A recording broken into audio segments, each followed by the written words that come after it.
The day comes when a highly advanced extraterrestrial civilization sends to Earth a subatomic artificial intelligence, which covers the planet like a dome to slow down the scientific progress of humanity.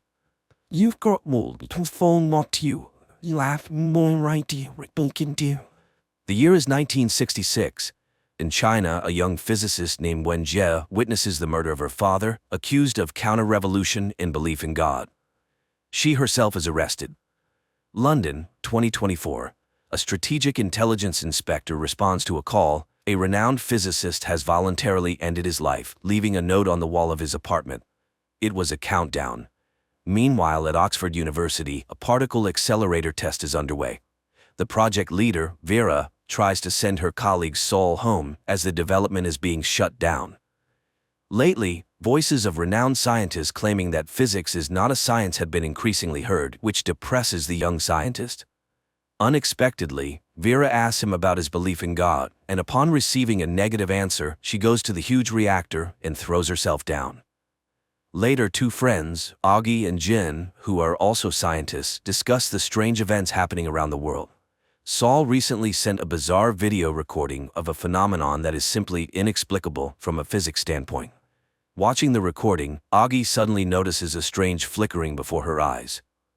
At the same time, the inspector is also puzzled by the strange deaths and notices 5 talented young scientists whom the deceased Vera once sought worldwide and involved in her research.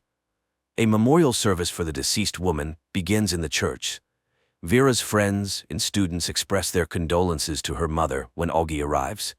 The girl still doesn't understand what is happening to her and what the flickering numbers before her eyes mean, and she suffers from it.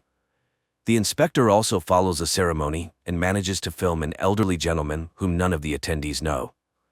After the funeral, Augie goes out to smoke. She sits on the steps in a quiet alley, but her lighter is broken.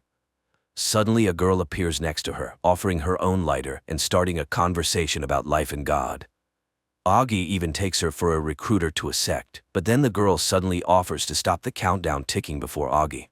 All she needs to do is shut down her nanofiber research project, and tomorrow at exactly 12 o'clock in the night sky, she will see the universe winking. Then the recruiter leaves. We are shown again the year 1967. After her arrest, Wen Jie is sent to a secret radar base, where she will have to serve for the rest of her life. In the present time, the inspector manages to find out that the owner of an oil corporation, a very wealthy man named Evans, was present at Vera's funeral. But tracking his helicopter was unsuccessful. Another oddity emerged. One of the deceased scientists had a very strange, shiny helmet, which intelligence failed to obtain.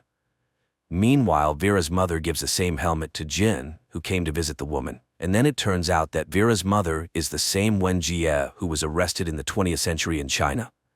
Later, Jin puts on the helmet and is transported to virtual reality. She finds herself in the middle of a desert, over which the hot sun quickly rises. Trying to hide from it, the girl steps on something that turns out to be the dried remains of a person. She gets scared, takes off the helmet, and returns to reality. And Augie and Saul go outside this night, and at exactly midnight, the sky suddenly begins to flicker, as if the universe was indeed winking at people. Saul realizes that Augie sees the numbers of the countdown to her death. In the morning, Augie arrives at the institute, and just before the start of the quantum experiment, she orders to turn off the equipment, and immediately the flashing numbers before her eyes disappear.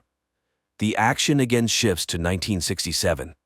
Wen Jie learns that her colleagues are actually searching for ways to send signals to the inhabitants of extraterrestrial worlds. She calculates the trajectory and suggests sending it directly to the sun.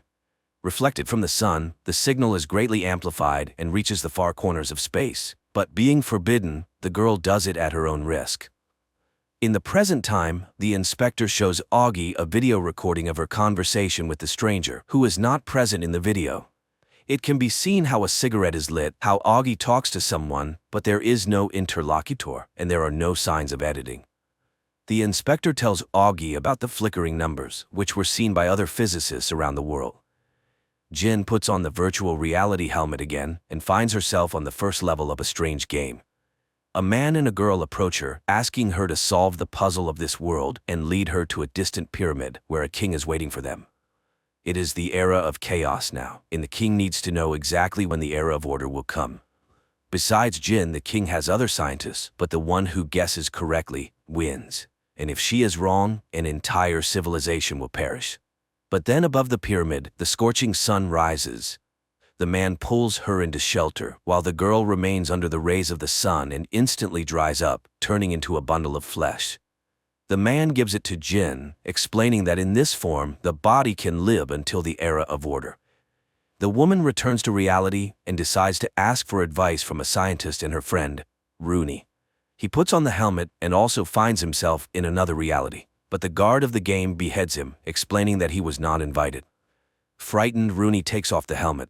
He is sure that such technologies simply do not exist on Earth. While the pair discusses the game, the inspector listens to their conversations. Rooney, returning home, finds a package with a helmet and an invitation to the game. He finds himself in Old England and behaves quite rudely with the sir who meets him. Later, he excitedly tells his friend Will about it, and Will confesses that he is dying of cancer. Jin returns to the game and stands before the king, where her rival tries to guess the date of the beginning of order. She opposes guessing, as it is anti-scientific, but the predictor insists on his own and names a date. Then the predictor fast-forwards time to the era of order to test his mystical theory, and the day comes when the time of order arrives, and it is possible to bring the dried bodies back to life. Jin sees how the guards throw similar bundles, like the one she has from the girl, into the water. Once in the water, they quickly absorb moisture and turn into living people. Her girl also comes to life. Everyone rejoices in the newly found life, but suddenly the sun begins to recede, and a snowstorm hits the people. They try to save themselves, but freeze and shatter into pieces. Shocked, Jin remains alone in the middle of the icy desert. The appearing game guard explains that this civilization perished from the cold. Jin couldn't save them, but she established the superiority of science over mysticism, so she can move on to the second level. The inspector reports to his boss Wade that in the 20th century, observatories around the world caught a strange signal, and one of them was the Chinese observatory. And in those years, the future millionaire Evans lived right there. It was then that Evans and Wen Jie met and realized that their views were very similar. On the same day, Wen Jie received a signal from space in which a representative of a highly developed extraterrestrial civilization introduced himself as a pacifist and urgently asked not to send signals into space because other civilizations would come and conquer their world. Reading this appeal, Wen Jie, embittered by the unjust death of her father, sent a signal into space inviting them to come to Earth and put things in order, because people cannot do it themselves. The action again shifts to the present time. Augie finds an alien virtual reality helmet in Rooney's house. She immediately tries on the strange toy and ends up in England, where she immediately dies at the hands of the game guard, as she was not invited. She rushes to her friends and learns that two of them are already participating in the game. Augie is sure that this thing hacks the brain and asks her friends not to play anymore. But the pair, despite the promise, enters a simultaneous game. On the second level, they find themselves in England, where the same girl meets them. Here they are received by the Holy Pope, who also wants to know what era is coming. Jin scientifically proves that the planet that needs to be saved has 3 suns. When the planet revolves around one sun, the time of order comes. But the gravity of the other 2 suns pulls it off its orbit, and the time of chaos begins. The Pope does not like her conclusions and orders to burn the heretic, but then flames erupt outside, and a girl on a burning horse rides into the church. She screams that there are 3 suns in the sky and the world is perishing. Jin and Rooney are saved because they were right, as confirmed by the game guard. The civilization perished, but they understood the structure of this world system, so they can move on to the next level. The inspector realizes that the game is a tool for recruitment in searching for the best minds. Meanwhile, Augie receives a warning of dismissal if she does not return to quantum research, and the scientist decides to resume experiments, but again the countdown to her demise appears. After that, Augie finally stops the experiments. Jin and Rooney find themselves on the 3rd level of the game, at the residence of Kublai Khan, in front of which his warriors are lined up. Jin tells the Khan that this task is unsolvable, but another scientist begins to prove it, which is helped by giant human abacuses. 30 million soldiers turn flags to one of 2 sides. Rooney immediately understands. These are 1s and 0s. This is a human computer. The program for calculating solar orbits is launched, from which it follows that the era of order will come in 8 months. After fast-forwarding time to check the theory, the Khan, believing his court scientist, orders to throw the arriving pair into boiling water. But suddenly 3 suns line up in a row, and the era of chaos begins. The civilization perishes again despite all the calculations of the court scientist. And then Jin realizes the goal of the game is not to save the planet but to save the people.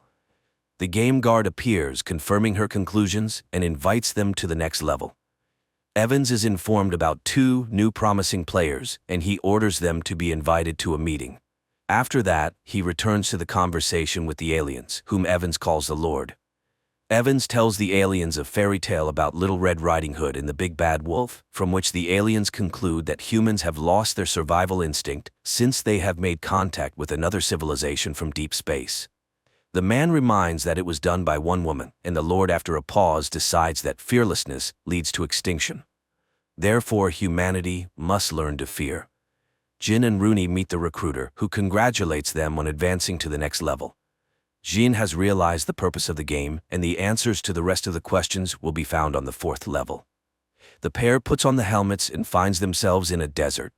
The game guard and the girl inform them that Jin was right. The 3-body problem has no solution. Having 3 suns, the planet is inevitably doomed. Therefore, they decided to look for a new home. They built thousands of starships, and this is the last hope of their civilization. But without the help of Earthlings, they cannot survive, and the girl asks people to help her kind. The puzzled people take off their helmets, and the recruiter confirms that this is all reality. The aliens, the Santi, are already heading here, and they created the game to tell Earthlings their story and prepare for the meeting with new neighbors. Rooney considers this a lie and refuses to play further, while Jin receives an invitation to the meeting. Meanwhile, Rooney returns home, not noticing that the inspector is following his house. Rooney goes up to the 2nd floor and suddenly sees the recruiter there, who pushes the guy onto a glass wall and kills him, and she disappears from the video. Friends learn about Rooney's death. The inspector reports that there is no image of the killer on any of the video cameras, and asks Jin to go to the meeting as a spy to arrest the killers of their friend. Later, the inspector reports that they found Evans's ship, on which he, along with 1,000 followers, has been living in international waters for the last 30 years. That's why he is so hard to track down.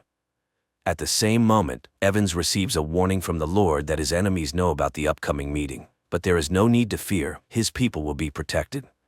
Evans calls the enemies pests, which he has to explain to the aliens, because they associate this word with bugs that can be simply crushed. Remembering the fairy tale about Little Red Riding Hood read to him by Evans, the Lord concludes that all humans lie, and they cannot coexist with liars. They are afraid of people. The Lord falls silent and no longer responds to Evans. Jin goes to the appointed place to meet with the followers of the aliens. The founder of their movement is invited to the stage, and Jin is surprised to see Wenjie. The woman begins her speech, promising salvation from the Santi, who will arrive in 400 years, but they need to prepare the Earth so that the aliens can receive it as a gift. In the midst of her speech, the police burst into the room. Wenjie orders her people to obey, but when the recruiter sees the police taking Jin away, she realizes that the scientist is a traitor and opens fire. Chaos ensues, people die, but their leader Wenjie calmly watches it. Jin finds the inspector and takes her away. The detainees are put into cars, not noticing that the recruiter is not among them, who will return to the story later. On one of the days, the inspector interrogates Wenjie, who confesses to receiving a warning from the aliens and sending them an invitation to Earth, as humanity is incapable of saving itself. The Lord, that is, the aliens, allowed her to be captured because apparently she is no longer of any use. Evans turned out to be Vera's father, and Jin is needed by them because she is considered the best physicist. After Wade's report, they conclude that Evans must have kept all records of his negotiations with the aliens. But how to capture his ship? It's clear that while the special forces will be storming the ship, Evans will simply destroy all the evidence.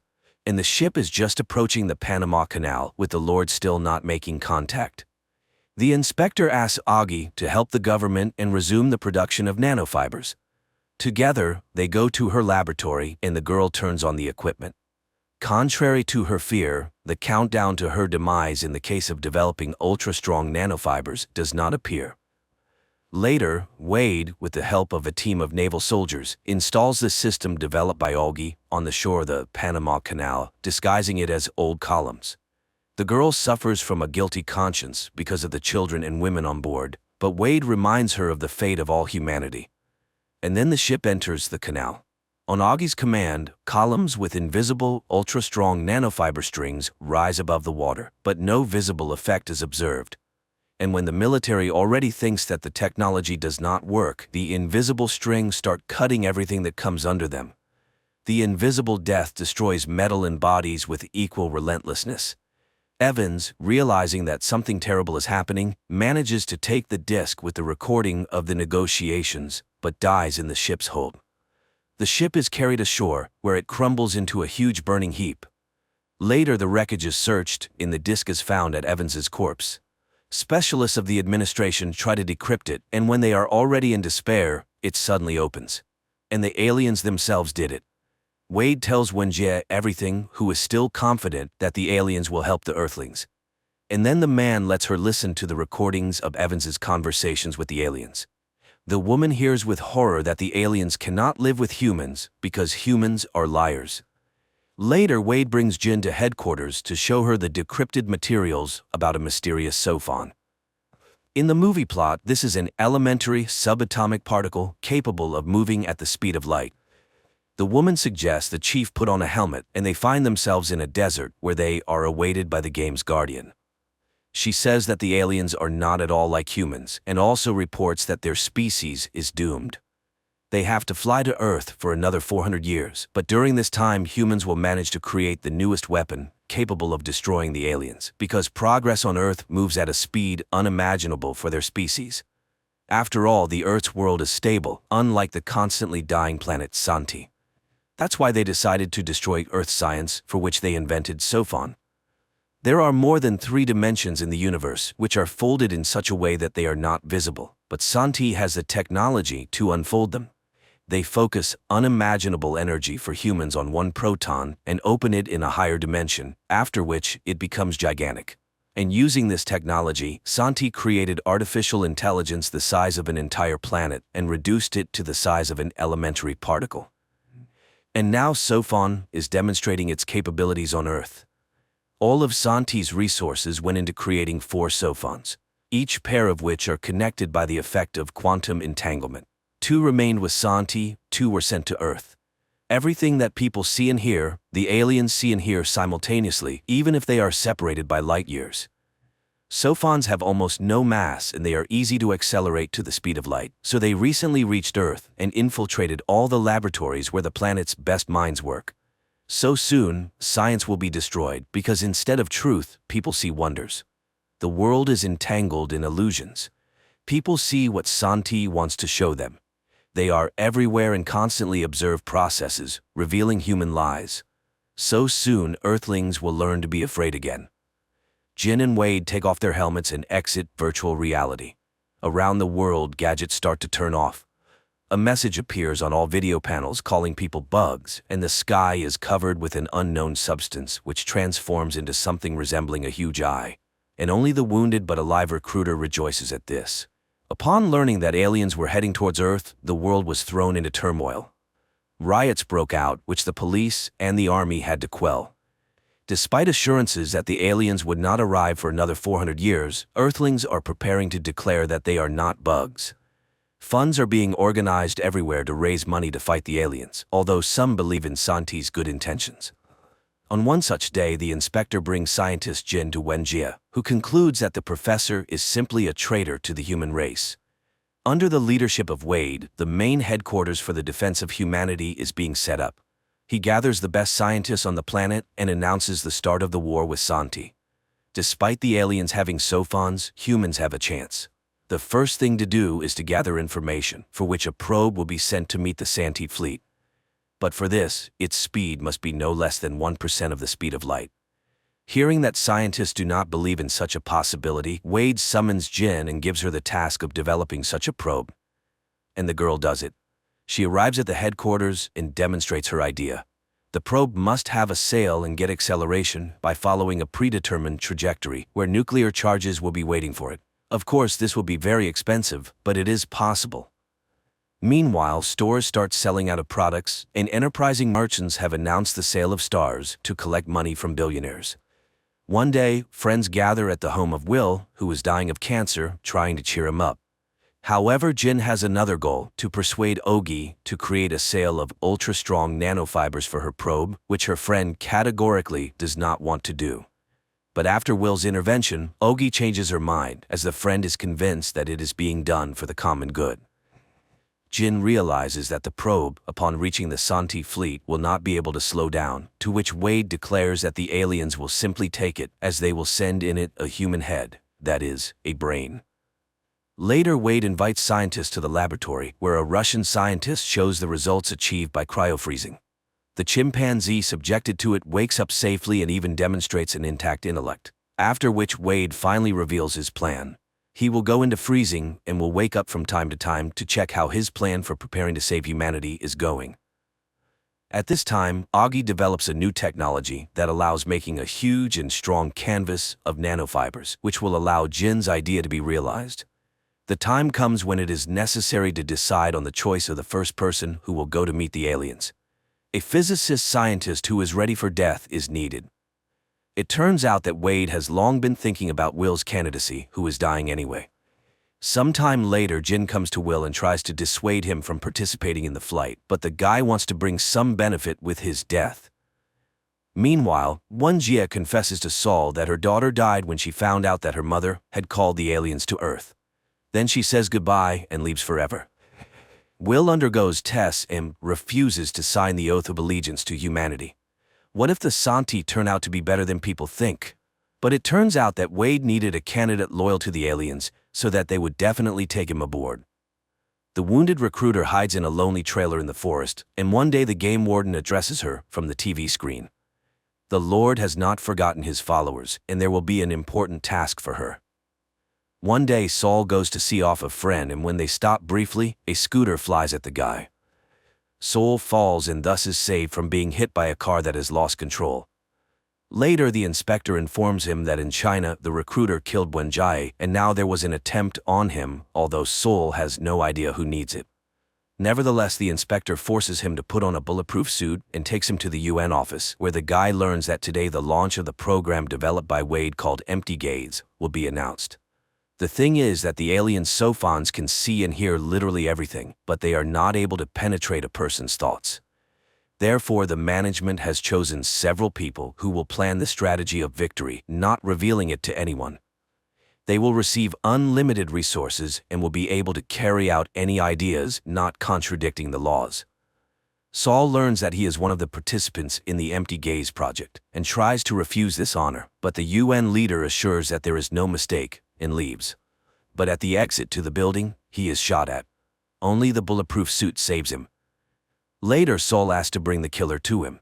It turns out that this is a follower of the aliens, and he did it by order of the Lord's army. Saul still tries to refuse the position, but he seems to be not heard. Moreover, the UN secretary declares that no one knows why exactly he was chosen.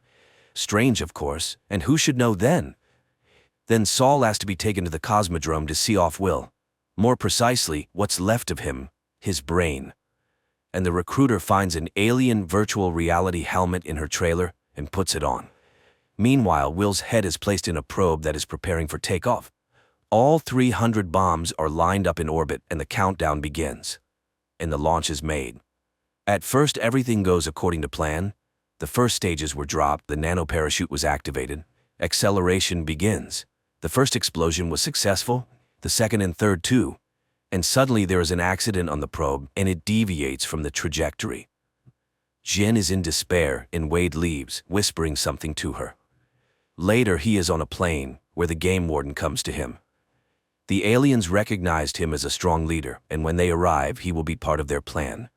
They will always be nearby and will show him what he wants to see until his death. In the evening, Jin and Saul grieve by the pool when the inspector appears, orders them both to get into the car, and takes them to a place where an incredible number of bugs live, because bugs are the ones who always survive, although they are poisoned and crushed. So the inspector suggests drinking to the bugs, and that's where the first season ends. The series is based on the first book by Liu Cixin from the Three Body Problems series.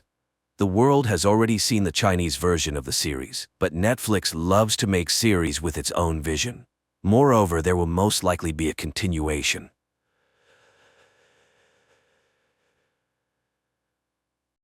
A man discovers a loophole in the universe and travels back in time to retrieve his wife and job, while also finding out the winning lottery numbers to become wealthy. I think you and I can do this together the right way. 2016. Attorney Patrick Landry introduces his partner, Philip Grimmer, to Evelyn's sister. Love at first sight happens, although the girl warns of her upcoming departure to Prague and asks not to get attached. 6 years later, the couple wakes up in the same bed. Phil immediately rushes to his laptop while Ev answers a call from her mother, who invites them to dinner for her birthday. However, Phil, as always, doesn't listen to his wife. His mind is preoccupied with work issues. Realizing this, the woman allows her husband not to go with her and asks him to repeat it on camera. Later, Philip argues with the builders who can't seem to finish the renovation of their house. The foreman complains about the absence of the homeowner's brother Andy, whom they hired at his request, and irritated Phil promises to find another carpenter. On the way to work, Phil justifies Andy in every way, ignoring his wife's request to turn left, which leads to a traffic jam. Ev says she's taking the subway because she needs to go somewhere else. Philip, on the other hand, goes to his brother, who overslept. The crucial thing is that he hasn't consumed alcohol, which is strictly forbidden for him because he's an alcoholic. After sending his brother to work, Phil rushes to the company as it's an important day for them. He texts his wife, hoping she's already there, but she asks for a conversation which her husband once again doesn't hear. Later, they all gather at the same table because they work for the same company they own. Patrick complains about the lack of a secretary in their team, so Ev has to work much more. Still, Phil reminds them that today they will make a deal with Kiss Company, and money won't be a problem anymore. In the evening, Patrick presents his part of the presentation, while Phil works on his own. Finally, after finishing everything, the man goes home, only to find the bedroom painted blue and his wife asleep. In the morning, Ev wakes him up with a question about the bedroom color. However, her husband refuses to discuss this trivial matter and rushes to meet with representatives of the Kiss Company, which specializes in building mines for valuable minerals. The lawyers are convinced that they are the best to mediate with the locals who oppose the project. Afterward, Phil rushes home with champagne to celebrate their success with his wife, but Ev meets him with her things packed, as she intends to leave him. She reminds him of numerous instances when he ignored her interests and departs. Phil roams around the house, not knowing what to do, but then remembers the invitation from his mother-in-law and goes to Evelyn's parents' home. However, the woman refuses to talk to him, and to prevent a scandal, Patrick takes his friend to a bar. He confesses that he knew about his sister's intentions but kept quiet because of a contract. Disheartened, Phil heads to the restroom, where he stumbles upon an ad inviting him to use Plan B and correct his mistakes. All evening, he tries to find his wife, but she is nowhere to be found, and she doesn't answer his calls. The man dials the agency's number and, not entirely sure what he's doing, names the date of the day he'd like to return to. Specifically, yesterday morning. In the morning, Phil wakes up to find Andy working in his living room. Due to the events of the previous day, his head isn't functioning well, and he is surprised to read a message from Plan B. Then, there's a knock on the door, and two identical guys appear on the doorstep, grabbing Phil and dragging him into a van parked outside. After this, he wakes up 2 days earlier. Bewildered, Phil, without allowing his wife to finish, agrees to go to her mother's birthday party, which astonishes Evelyn. He also requests the foreman to find a replacement for his brother. On the way, stuck in traffic again, he follows his wife and discovers her at a clinic, where a surprised Ev mentions a delay. Phil doesn't understand why she didn't tell him earlier, but she suggests discussing it later. He waits for her in the car, where his wife admits she considered their relationship over. Her husband pleads for another chance and asks her to remind him what color she wanted for the bedroom. He then calls the foreman, who has already painted the walls blue, orders him to stop, and later fires Andy. At work, Phil takes on all of Ev's extra work, which leaves him with no time to complete his part of the presentation. While his wife goes to meet a friend, he rushes home and paints the walls in her favorite color. Catching him in the act, Evelyn is surprised, but counts it as an effort. Furthermore, he apologizes for her having to do something she doesn't love, despite always dreaming of being a musician. He suggests she resume playing the cello. The woman is completely taken aback. In the morning, Phil confesses that he hasn't finished his part of the presentation. Patrick tries to fix the situation, but Kiss refuses to sign a contract with the lawyers. Later, the family goes to a formal dinner where Phil raises a toast to the family. Patrick admits that he had a relationship with one of the Kiss executives for the sake of the contract, even though he has a family, and they still have a chance. On the way home, Ev thanks her husband for his efforts to save their family, and the couple loves each other. In the morning, the wife starts searching the internet for a cello and a good tutor when cries come from downstairs. The angry Andy has come to confront his brother who fired him, which means he won't be able to pay child support or see his daughter. At this point, Patrick calls and reminds him that everyone is already waiting for him. Andy leaves, and Ev expresses her grievances since her husband had promised to pay for both the repairs and her desires. The preoccupied Phil promises to sort everything out. 3 years ago, Phil and Ev spend a vacation in the Caribbean. They are completely happy, and the woman suggests getting married right there. Phil even tries to give her a ring, but he gets scared of something and backs out of his intention. In 2022, Phil shows Ev the cello he has repurchased for her, which she had once sold, and promises that everything will be very good for them. Afterward, he checks on his brother, whom he got a job, and they are very pleased with his performance. Andy asks him to pass a gift to his daughter because his wife spotted him drunken and hasn't allowed them to meet. Andy's wife doesn't believe in her ex-husband's potential for change, but Phil persuades her otherwise and gives the gift to his niece. Later, he brilliantly presents and Kiss signs a contract with them, provided that they find a good lawyer who will exclusively represent them. In the evening, Patrick informs Phil that he has made arrangements with a highly reputed lawyer and asks him to attend a meeting. It turns out to be Miranda Delano, which Phil receives with visible tension. The reason is that he outplayed her in court, and the woman hasn't forgotten that. Furthermore, it's evident that Miranda has a liking for Phil, who agrees to have her join their firm. In the morning, the man meets the new secretary hired by Patrick and finds him with the representative from Kiss, who approves of Miranda's invitation. She has come to provide them with the addresses of 2 property owners who refuse to sell and thus obstruct the scheduled construction.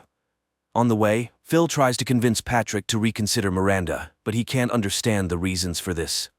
The couple manages to persuade one of the stubborn property owners, while Evelyn begins taking her first lessons, which makes it difficult for her to fulfill her duties at the firm. Meanwhile, the second property owner sends lawyers and refuses to sell. In the evening, Ev comes home later than planned because she met with a friend and again refuses to discuss the appearance of a child. Meanwhile, Patrick rents a good apartment for the secretary within walking distance of the office, persuading the young woman that she is indispensable. Later, the lawyers meet with representatives of Kiss, who point out a mistake in the documents made by Ev. Patrick informs them that Miranda is on her way to their office at the moment. Phil rushes there but doesn't manage to prevent the meeting of the 2 women. Later, Phil points out Ev's mistake, which is why they had to seek a competent lawyer, since she won't be able to work soon. The woman refuses to talk, and Phil calls Plan B to prevent the hiring of Miranda, but it turns out his credit card is empty. He buys flowers and goes to his wife, who is upset that Miranda has re-entered their lives. It turns out that Ev received a message from Phil to Miranda by mistake, where he confessed his desire to be with her. Although her husband argued that there was nothing between them, she can't stand to hear the rival's name. She gave up her career to be with him, and Phil doesn't appreciate it, bringing Miranda into their firm. But the husband reminds her that she chose him over her career, and now he is the one fighting for their relationship. In the morning, he apologizes to his wife and shows her the ring, purchased even before their trip to the Caribbean. He talks about the cancellation of the offer to Miranda, and then goes to the lawyer to inform her that she won't be able to work at their firm. His next destination is the home of the second property owner, where he discovers that their new secretary is the daughter of the stubborn man. After listening to her, he begins to lean towards the decision to sell the house. After that, Phil informs Patrick that he and Ev are going on vacation and the offer to Miranda is cancelled. He tells Evelyn the same thing, confessing that he was flattered by the attention of a famous lawyer. He asks for the child to still be a part of their plans, and Ev agrees, packing for the trip. They arrive at the same place where once upon a time, Philip was going to propose. Upon reaching the shore, he presents Ev with the ring. However, she recalls the feelings she experienced upon learning about Miranda and admits that she cheated on him. Phil throws the ring away and leaves. Returning home, Phil learns that the public is in an uproar over Kiss's intention to open the mine and accuses the lawyers of deception. Evelyn tries to talk to Phil, and he finally agrees to listen to her in exchange for the name of her lover. Ev reminds him of a client who was upset about his divorce and hit a woman on the way home. So, his lawyer, Terrence, showed interest in her. They had a brief fling, but it didn't last long. She asks her husband for forgiveness, but Phil is unforgiving, even though he was busy with Miranda at the time. The man remembers how the lawyer gave him her address, but he didn't go to her back then. Ev continues to remember how she asked for his help because she felt a lump in her chest and was very afraid of cancer. Her husband just brushed off her fears at the time, but Phil suddenly asks about the timing of her affair and concludes that the child inside her is not his, as they always used protection. At this time, Patrick ends his relationship with one of the Kiss leaders he got involved with for the contract. Phil has to search for his seemingly drunk brother and calm down their selfish mother, who reminds him of the day when Andy, his brother, stormed into her house, causing trouble. They accuse each other of mutual inattentiveness, and Phil ends up taking the blame again. Later, he conducts an interview with a candidate for the lawyer role who proposes entirely unacceptable terms. After this, Phil fires Ev because it was her mistake that got them into this situation. A quarrel ensues, and the man admits that he shouldn't have bought the house with her. Patrick learns about this and reminds him that half the firm is his. But Phil doesn't want to hear anything and calls Plan B to prevent the purchase of the house. Soon, Patrick calls him, revealing that he had been keeping his family a secret from his lover, who saw them with the children today. This could cause problems with Kiss. On TV, reports about protests against the mine construction are broadcast, which Ev interrupts, reminding Phil of the day they didn't use protection. So, the child is definitely his. And right at that moment, the twins from Plan B ring the doorbell. Phil finds himself back on the day when they were inspecting the house, and he decided not to buy it. Later, Ev asks him to help examine her breast because she thinks there is a lump. He advises his wife to see a doctor and heads to court, where his opponent is Miranda. Phil counters all her objections and proposes to meet and discuss the terms. During the conversation, he receives a call from Andy, and Phil remembers that today, an unpleasant scene will take place at his brother's wife's house. He rushes there and prevents the scandal. He returns home late, and Evelyn, who has woken up, comforts him, sympathizing with his problems with his brother. In the morning, she initiates a conversation about the house, but Phil avoids answering because he constantly envisions Ev's infidelity. The next day, he tells his brother that Ev might be unfaithful to him, but Andy doesn't understand this perspective. Why worry about something that hasn't happened? Later, he wins the court case, and Miranda invites him to dinner, after which the two of them end up at her place. But suddenly, Phil sees Evelyn's face before him and realizes that he cannot betray the woman he loves. He goes back home, confesses his love to Ev, and in the morning, he suggests that they get back to making music, as that's what she had always wanted. He also agrees to buy the house they both liked. He easily wins all the cases that follow, amazes his wife with his foresight, and decides to quit working for Kiss. Andy returns to the family, and Phil becomes the lawyer for the man involved in the past accident with a woman. He comforts his client and offers to drive him home, as the man is deeply upset and has been drinking. They pause at the spot where the tragedy happened, and the woman calmly crosses the road. After dropping off his client at home, Phil drives to Terrence's law firm just to see him. In the evening, he buys flowers and arrives on time to conceive a child. The next day, Patrick informs that he secured a contract to represent the residents against Kiss, and Ev heads for an audition. Over time, the couple's relatives visit their new home and learn about Ev's pregnancy. They all raise a toast for the cellist's success, but Phil still can't shake off the visions of her being unfaithful to him. Evelyn starts rehearsals with the chamber orchestra, and her conductor pays close attention to her. Meanwhile, lawyers discover that Kiss is buying land around the designated mining areas. But why? Patrick learns about Kiss Company's data and starts monitoring it. One day, he follows a woman and stumbles upon a gathering of people who want to climb Mount Kilimanjaro to raise money for cancer research, where he meets the woman. As for Phil, he goes to meet Ev after her rehearsal and observes her warm relationship with the conductor, Alejandro, which once again triggers jealousy in him. Moreover, she refuses to leave because she needs to rehearse a lot. Patrick, on the other hand, continues to get to know the corporation's expert in chemistry, who reveals information about the mineral extracted by Kiss. It's not the mineral itself that's dangerous, but what surrounds it, which is why the business people are buying up the neighboring lands. This means that the people living nearby will undoubtedly suffer if mineral mining begins. At the same time, Ev spends more time with the orchestra, which, of course, bothers Phil. Nevertheless, he tries to control his jealousy. One day, he attends an Alcoholics Anonymous meeting to support Andy and hears him speak about his brother, who is a role model for him. Andy introduces his brother to the organizer of the meetings, and Phil brings up the issue of infidelity that never happened. Andy acknowledges that there is a problem. As for Phil, a new obsession develops. Now he envisions Ev with Alejandro. Patrick continues his relationship with the expert and gets to know her seriously ill partner, earning the woman's complete trust. Meanwhile, people from the surrounding area come to Phil, scared and refusing to sue Kiss, which makes him late for Evelyn's performance. This causes her anger and another argument. But the couple makes amends, and their relationship is restored until the moment when Ev has to leave for a tour. Phil notices that she doesn't look well, but she attributes it to tiredness. Later, Patrick announces that the expert revealed that her safety report was a fake, which means they have the corporation in their hands. He intends to threaten Kiss and demand a substantial sum from them. Phil reminds him that without the girl's testimony, the recording won't be considered evidence. With no place to go after work, and his wife not answering his calls, Phil remembers the meeting place and decides to go there to talk to the organizer. The man listens to his confessions about not trusting his wife and laments that, unfortunately, one cannot turn back time.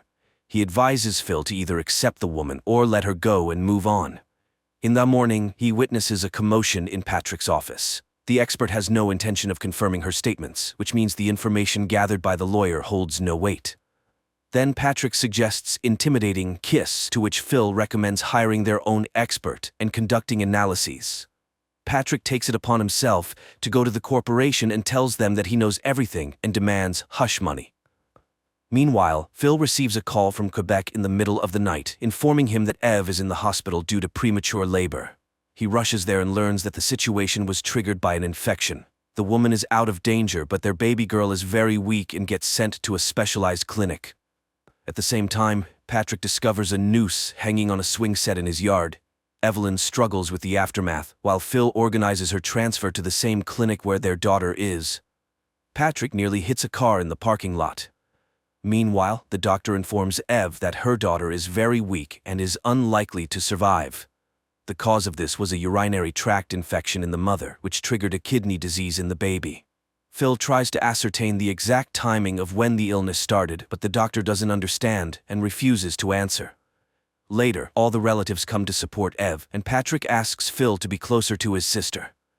After returning home, Patrick finds a box with pictures of his family. This night, Ev confesses that she has felt unwell for a long time, but skipped the doctor's appointment due to her tour schedule.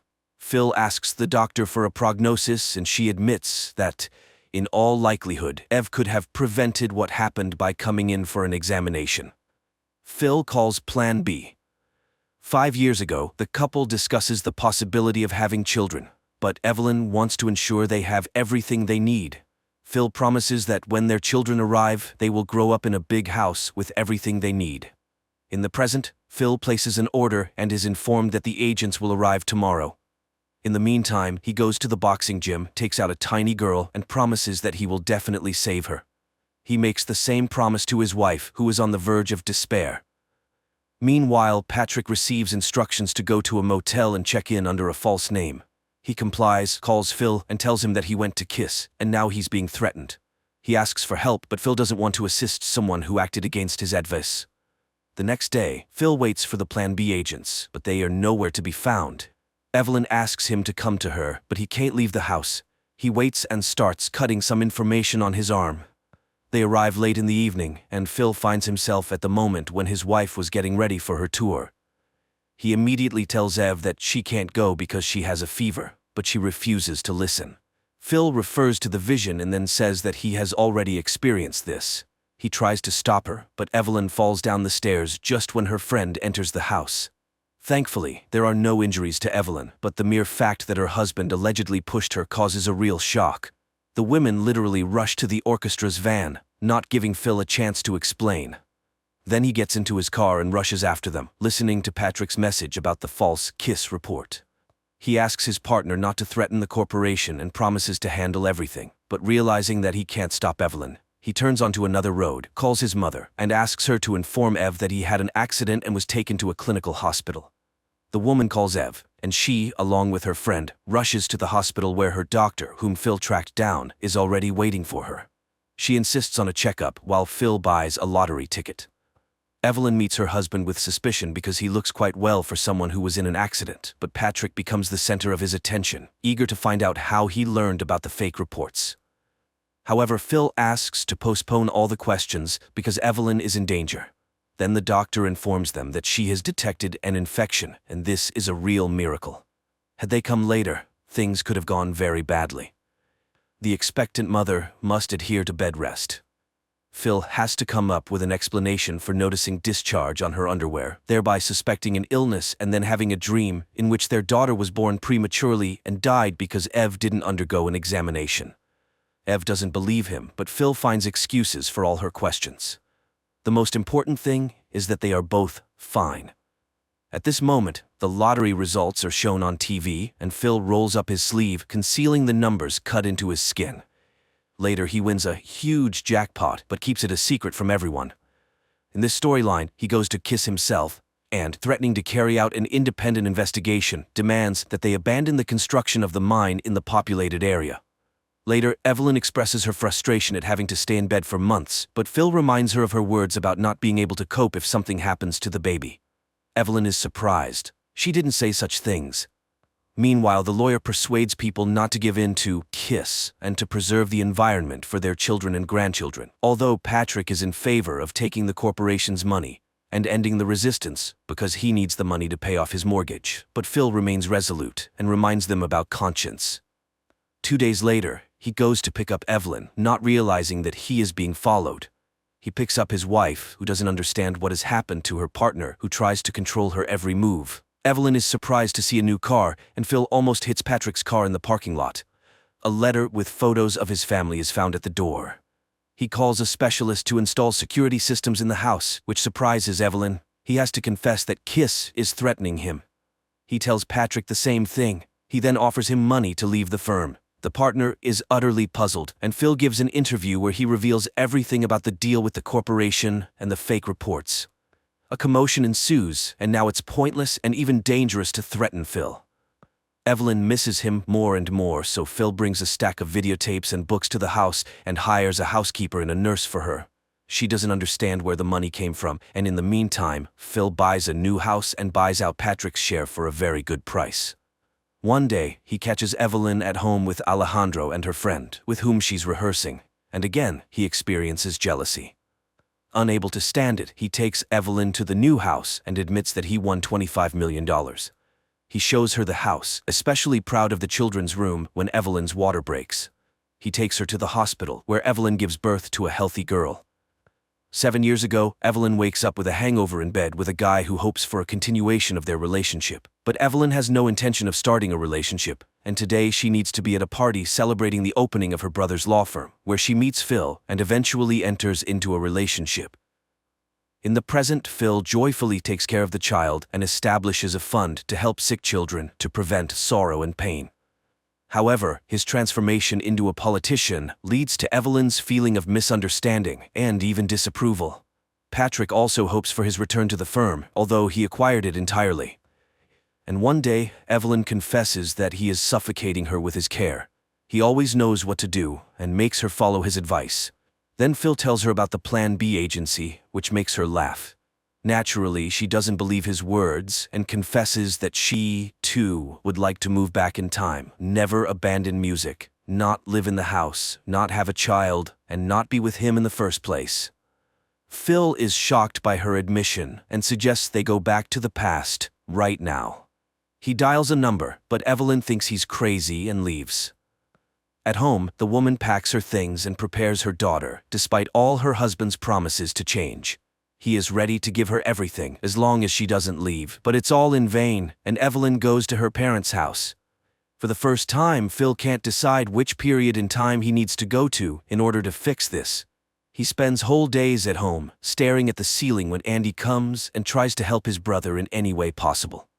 This ends in a drinking binge and the realization that no amount of money and effort can change the present. He starts to get heavily involved in the foundation's work, allocating money for the construction of a children's hospital, when Patrick suddenly shows up with Evelyn because Phil demanded full custody of their daughter. He warns that no one will be able to prove that Evelyn is a bad mother, but a friend of his wife saw him push her down the stairs. Phil offers Patrick $200,000, but for the first time in his life, Patrick is in no need of money, unable to comprehend how his friend reached this point.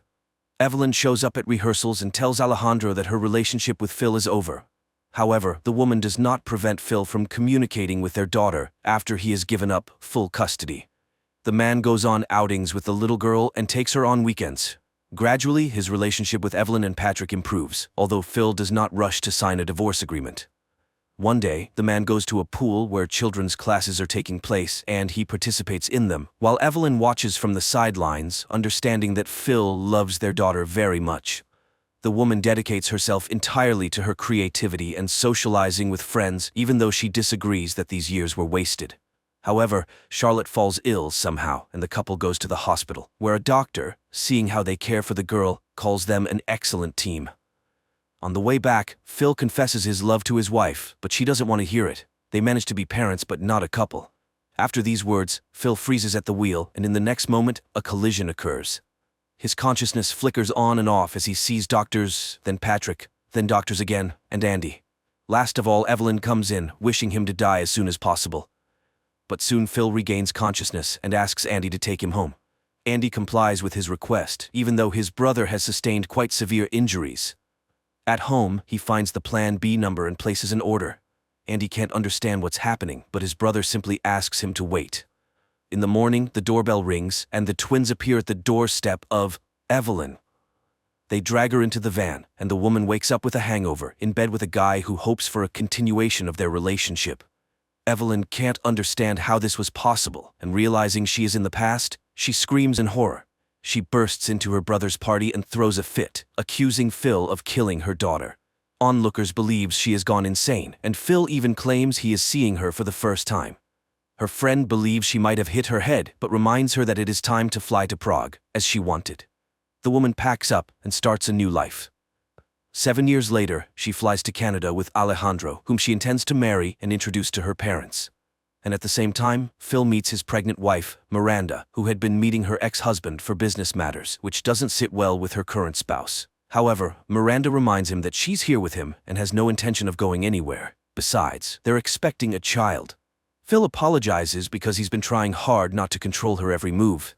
They go to a concert where Patrick and his family are also present, and he introduces Evelyn to his friend's family. Later, when they're alone, she confesses that she was very angry with him, but now she's grateful for what he did. She's happy in doing what she loves. It's at this point that Phil apologizes for both himself and Charlotte, indicating that everything that happened was not what it seemed. Many people dream of going back in time and changing something that ruined their lives, but does it always lead to a better outcome?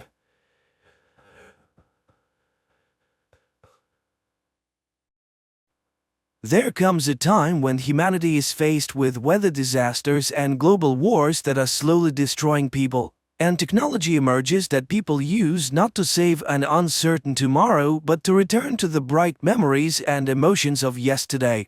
Nick Bannister goes to work where he is met by his assistant Emily Sanders, nicknamed Watts, who informs him that the fellow soldier is waiting for him. The man lost both legs in the recent global war and comes to Nick to take advantage of technology that allows him to return to a bright past left only in his memories. After all, few people dream of the future now because cities have flooded and wars have engulfed the world. The tank was originally a tool for interrogation and then became a means to relive the best moments of life all over again. Nick immerses the man in a time when he was healthy and cheerful, playing with his dog on the lawn of his father's house. When he comes to his senses, the man tries to pay Watts off with a new synthetic substance, baka, but Nick provides his co-worker his services for free because their establishment is a success.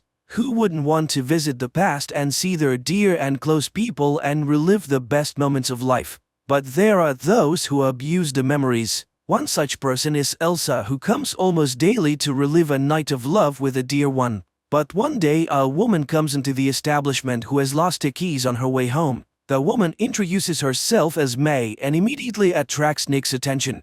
She is immersed in her memories, and Nick looks at the customer's day, the wake-up call, breakfast, and the keys May puts in her bag. She drives to work, to the club, and drops her keys under the makeup table. Watts wants to stop the memories, but for some reason Nick asks her to keep going. He sees a woman crying before going on stage, but picks himself up and goes to the microphone. He listens mesmerized to her voice, then turns off the equipment. After she leaves, Watts discovers May's forgotten earrings and gives them to Nick. As the sun rises, flooded Miami turns into a ghost town. It is so hot during the day that people had begun to live at night.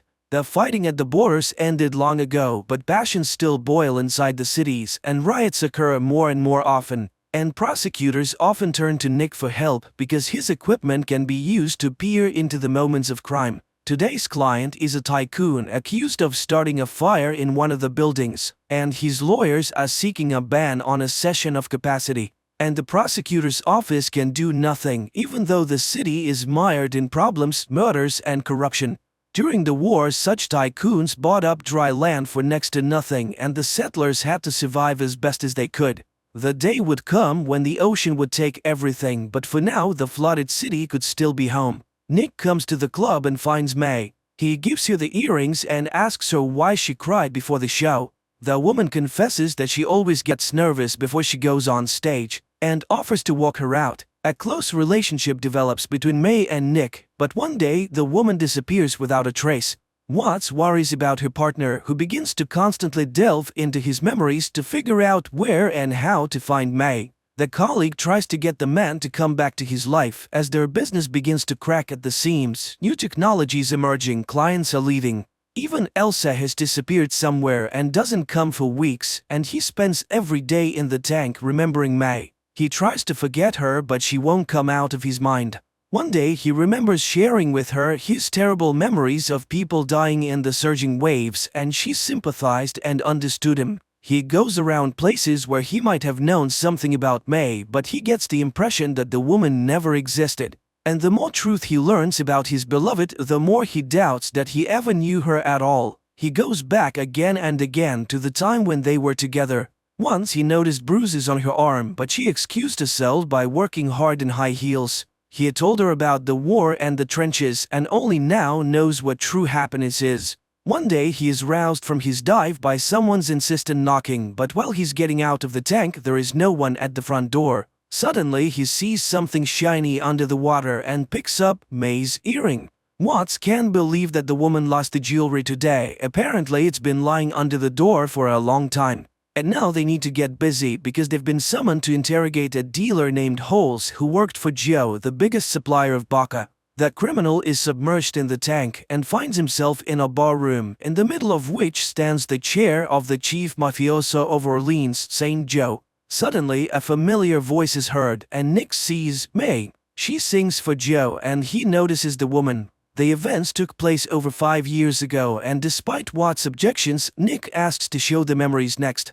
May is introduced to Joe, and he offers her vodka. May refuses, which enrages Holes, but Joe offers to apologize to the woman, and Joe's underling aims a gun at him. He apologizes, and Joe treats May to vodka again, and this time she agrees. At this moment, one of the police officers, losing his patience, pushes Nick away and asks Holes the main questions. But the bandit's brain shuts down, and the officers ask Nick to bring the criminal's mind back. Nick again asks to see May, and a scene emerges where the girl reminds him of what she once was, poor but clean and conscientious. But then she tried vodka and lost herself. Holes has no time to listen to her outpourings because Joe is waiting for him with the goods. But it's not in the safe because May has robbed her master. The last thing Holes remembers is May hitting him over the head. Watts is astonished. Didn't Nick know that his beloved was using substances? But he never noticed this weakness of hers, but now he knows where to find her. Nick goes to New Orleans, tormented by the thought that he didn't know the woman he loved at all. He comes to Joe, but he's greeted with distrust because he reeks of the military from a mile away. And Joe was once the one who was left to die in the tide by the military. He gives an order to drown Nick in the fish tank until he tells him the real reason for his visit. Nick confesses that he is looking for May, but this causes the merchant to laugh. Is it all because of this woman? He knows what she took from him, substances and money, but what did she want with Nick? The conversation with the bandit might have ended badly if Watts hadn't come to the rescue. A first-rate marksman, she quickly incapacitated Joe's fighters, shooting the mobster's favorite aquarium in the process. Nick struggles with his jailer, and as he prepares to engage in a firefight, it turns out that Watts has already dealt with everyone and mortally wounded Joe. By the request of the wounded man, the woman finishes him off, and the pair leave. But now Nick agonizes over the question, why did May come to him?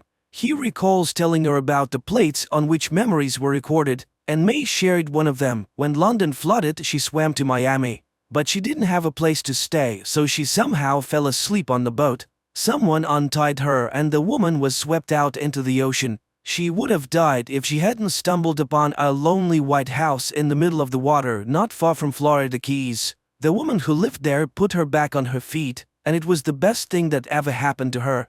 And Nick had the memory of a song his grandfather sang, and he sang it for May. Nick plunges back into his memories again and again to figure out what the con artist stole. Watts can't understand his obsession. What does he have that May went to imitate a relationship for? Watts recalls May's last visit. At the time, the woman offered her alcohol because she wanted to fix the relationship. She saw that she didn't like her colleague Nick and candidly admits that she was addicted. To this, Watts admits that she worked in supply after the war. She needed to feed her daughter, so she went to soldier drones for the army. The woman then abused and once caused a fire. Her daughter was taken away by the relatives and Watts went back to the bottle. But thanks to Nick, she didn't drown in it. Feeling bad, Watts went to the bathroom, leaving May alone in the room. And she took advantage of this and broke into the vault using the access code, Nick's grandfather's tune. And that means the woman has been studying it hard and has been preparing for a robbery for a long time. They look through their file cabinet and discover Elsa's memories are missing. Nick goes looking for the woman and learns from her friend that Elsa was murdered and her baby boy is missing without a trace. The red-headed friend who took the boy was with the killer. Nick is increasingly plagued by the question, who was May really? A con artist? An addict? A murderer? Nick checks all the clues that might lead to May, and one day he is attacked by a man who, after beating him, advises him to forget about May as she did. Then he calls someone with the message that Nick won't bother them anymore.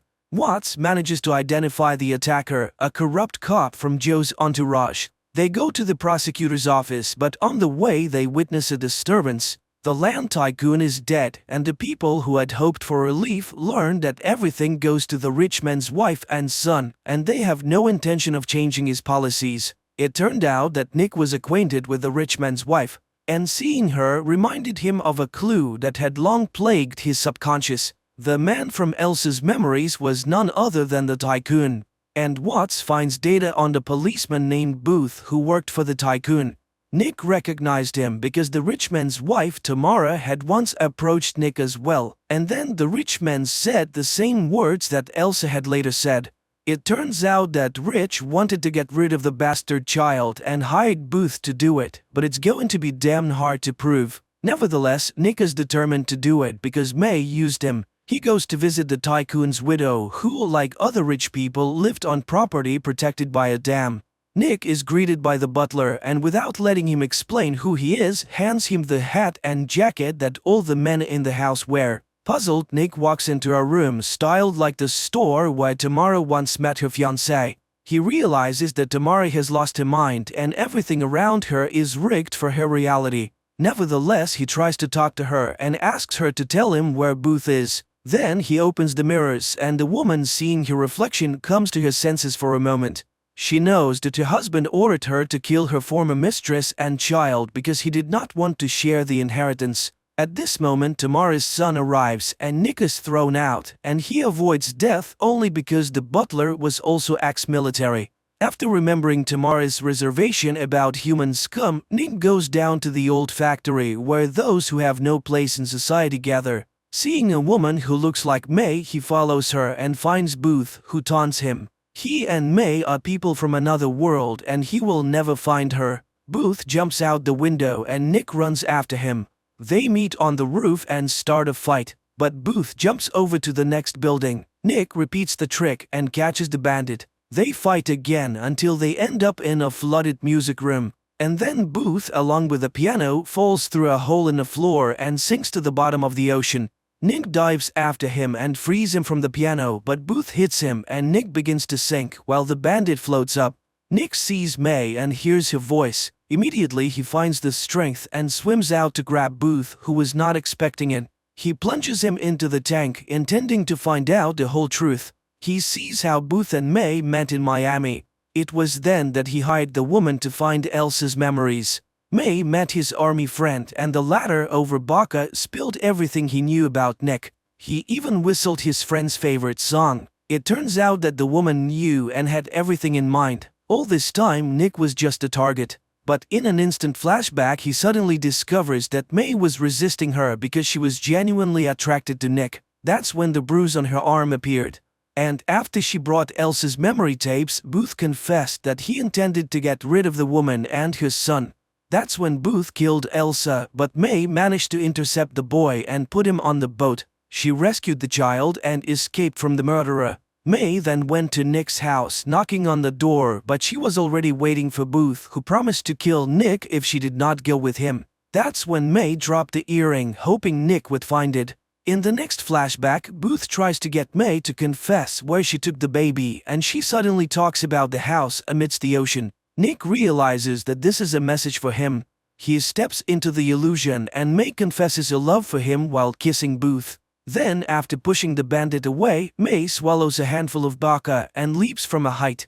Enraged, Nick retaliates against Booth in the most brutal way possible, by frying his brain with his most nightmarish memories of being burned alive on Joe's orders. Nick goes to the tycoon's house. He realizes who really killed Elsa. The rich man's son didn't want to share his inheritance, and he was the one who hired Booth. And Nick has all the proof. He was the one Booth called at the time, and it can be confirmed. The guy tries to pay him off, but Nick says his brother is alive, and the police have already found him in a cabin in the middle of the ocean, and they are coming for the killer soon. The guy pulls out a gun but hesitates to shoot and tries to kill himself, but he doesn't have the guts to do it either.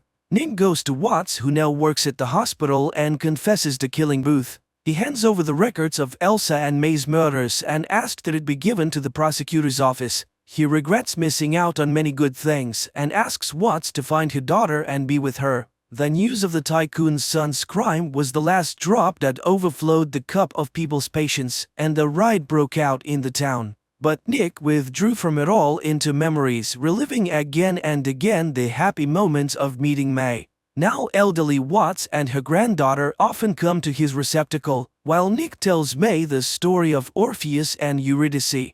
The idea of the film makes us think that people are very different. Some deal with a bad present and an uncertain future and may not dwell on memories, while others need to constantly look back to the past in order to exist in the present.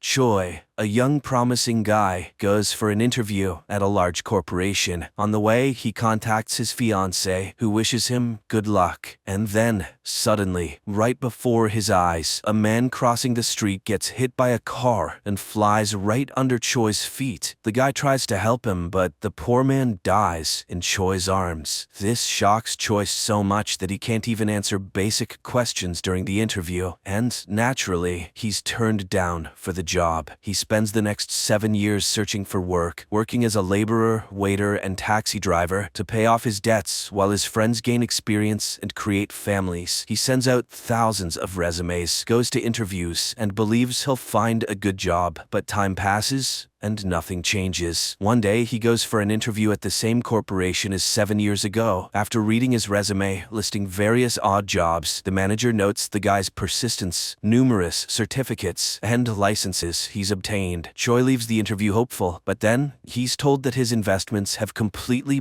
burned down. In a fit of despair, he rushes to the investor to confront him and ends up breaking his doors. The neighbors call the police, but it's too late. Choi voluntarily handed his money to a scammer. Distraught, he walks to his fiance's house and sees her being dropped off by a man in a luxurious car. She notices Choi and offers him money for the time being. Upset, Choi asks his fiancée to forget him, as she shouldn't tie her life to such a failure, and he goes home. He finds all his belongings at the doorstep, as the apartment owner evicted him for non-payment. In the morning, he receives a message rejecting him from the job at the corporation. This finally drives Choi insane. He climbs to the rooftop, realizing that his life went awry on the day the man hit by the car died in his arms. Choi is no longer afraid of death. He takes a step forward and falls, and on the ledge, his phone rings, displaying his mother's name. Choi regains consciousness and darkness. Confused, he removes the blindfold and finds himself in a chair inside an airplane. An unknown face is displayed in the monitor. Suddenly, a girl appears, reading his last note. She announces that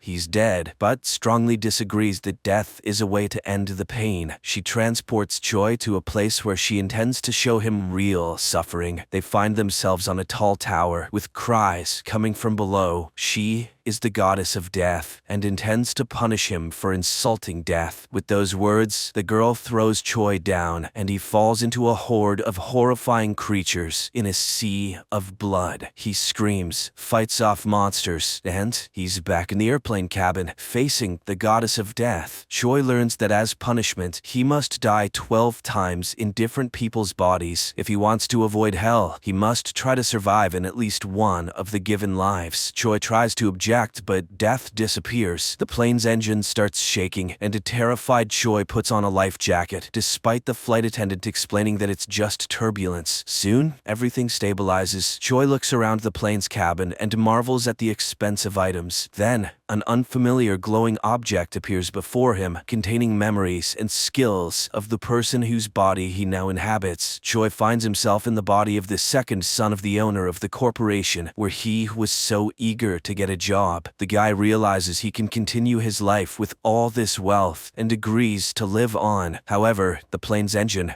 explodes. Choi manages to reach his seat and fastens his seatbelt as the flight attendant is carried away into a gap. The plane explodes and Choi dies in the flames. But immediately he's reborn in a vast dark space, facing a glowing door leading to hell. Death sits at a table, loading a gun with bullets that will kill him each time, allowing him to transfer to another body. The glowing stone he saw will provide him with memories and abilities of the person whose body he enters. Choi doesn't understand the rules of this game. How can he survive if all the other deaths are just as inexorable? But Death believes it's his problem now. If he doesn't survive, he'll end up in the hell she intends to show him. Choi sees a burning space filled with cries and pain, and cries himself for not understanding his guilt. And then Death confesses his guilt is that he arrived at death before she came to him, but he still has a chance not to go to hell. Death shoots, and Choi finds himself falling from a great height as a man. At first, he pleads for help, but then the glowing stone appears, and Choi realizes his new body is that of an extreme sportsman, agreed to make a parachuteless jump into a specially made net, televised worldwide. If he succeeds, the sponsor will pay him a huge sum. The glowing object penetrates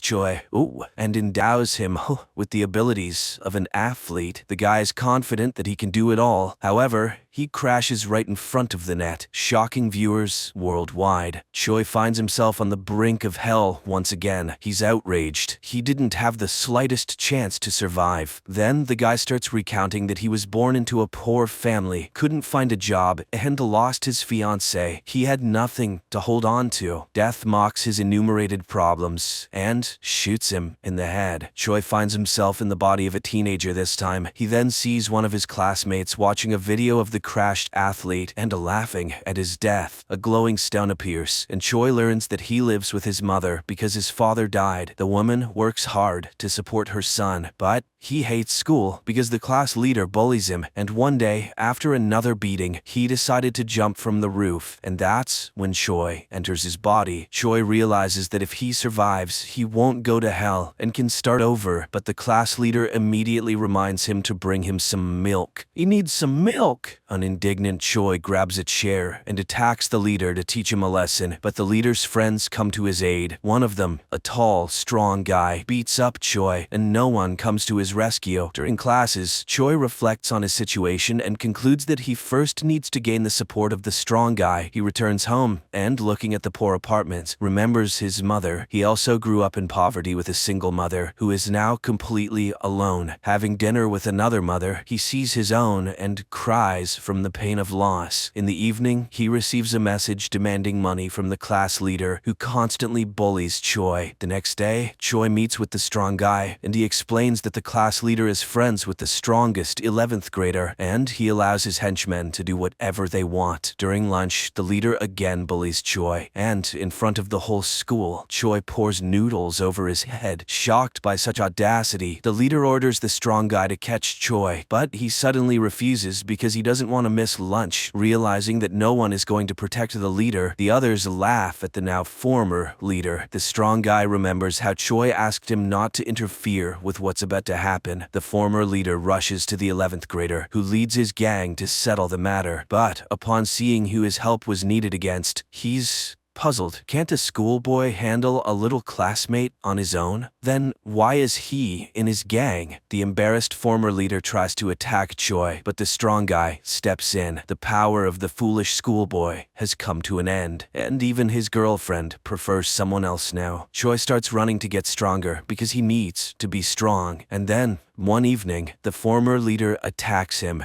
and kills him with a stone. Choi wakes up again on the brink of hell. He gets shot in the forehead and is reborn in a new body. He finds himself tied to a chair with a sack over his head. They torture him with water and then remove the bag, demanding to know where the girl and the money are. And when a hammer is raised above him, a glowing stone appears. Choi learns that he's in the body of a hitman. He once fell in love with the boss's girl, who asked him to help her escape. He hid the girl and the 10 billion won he stole from the boss and put in a secure place, but he got caught by the boss, and now the guy breaks free and attacks the thugs himself. He manages to turn off the lights and defeat the gang. Choi decides to find the stolen money, which he will use to start a new life. He opens the door and finds himself in a moving truck. Choi gets out on a motorcycle while the chase ensues. They corner him on a bridge, where he uses all of his skills to escape, causing a massive accident. Choi races through the night city on his motorcycle, but the pursuit doesn't let up. Then he enters a shopping mall, jumps into an elevator, and closes the doors before the pursuers can reach him. And when they finally catch up with him on the roof, he jumps straight into a pool. The boss orders to find the lucky guy, and he arrives at the pier, where a girl rushes into his arms, and when he tells her that the money is in the boat with lanterns, she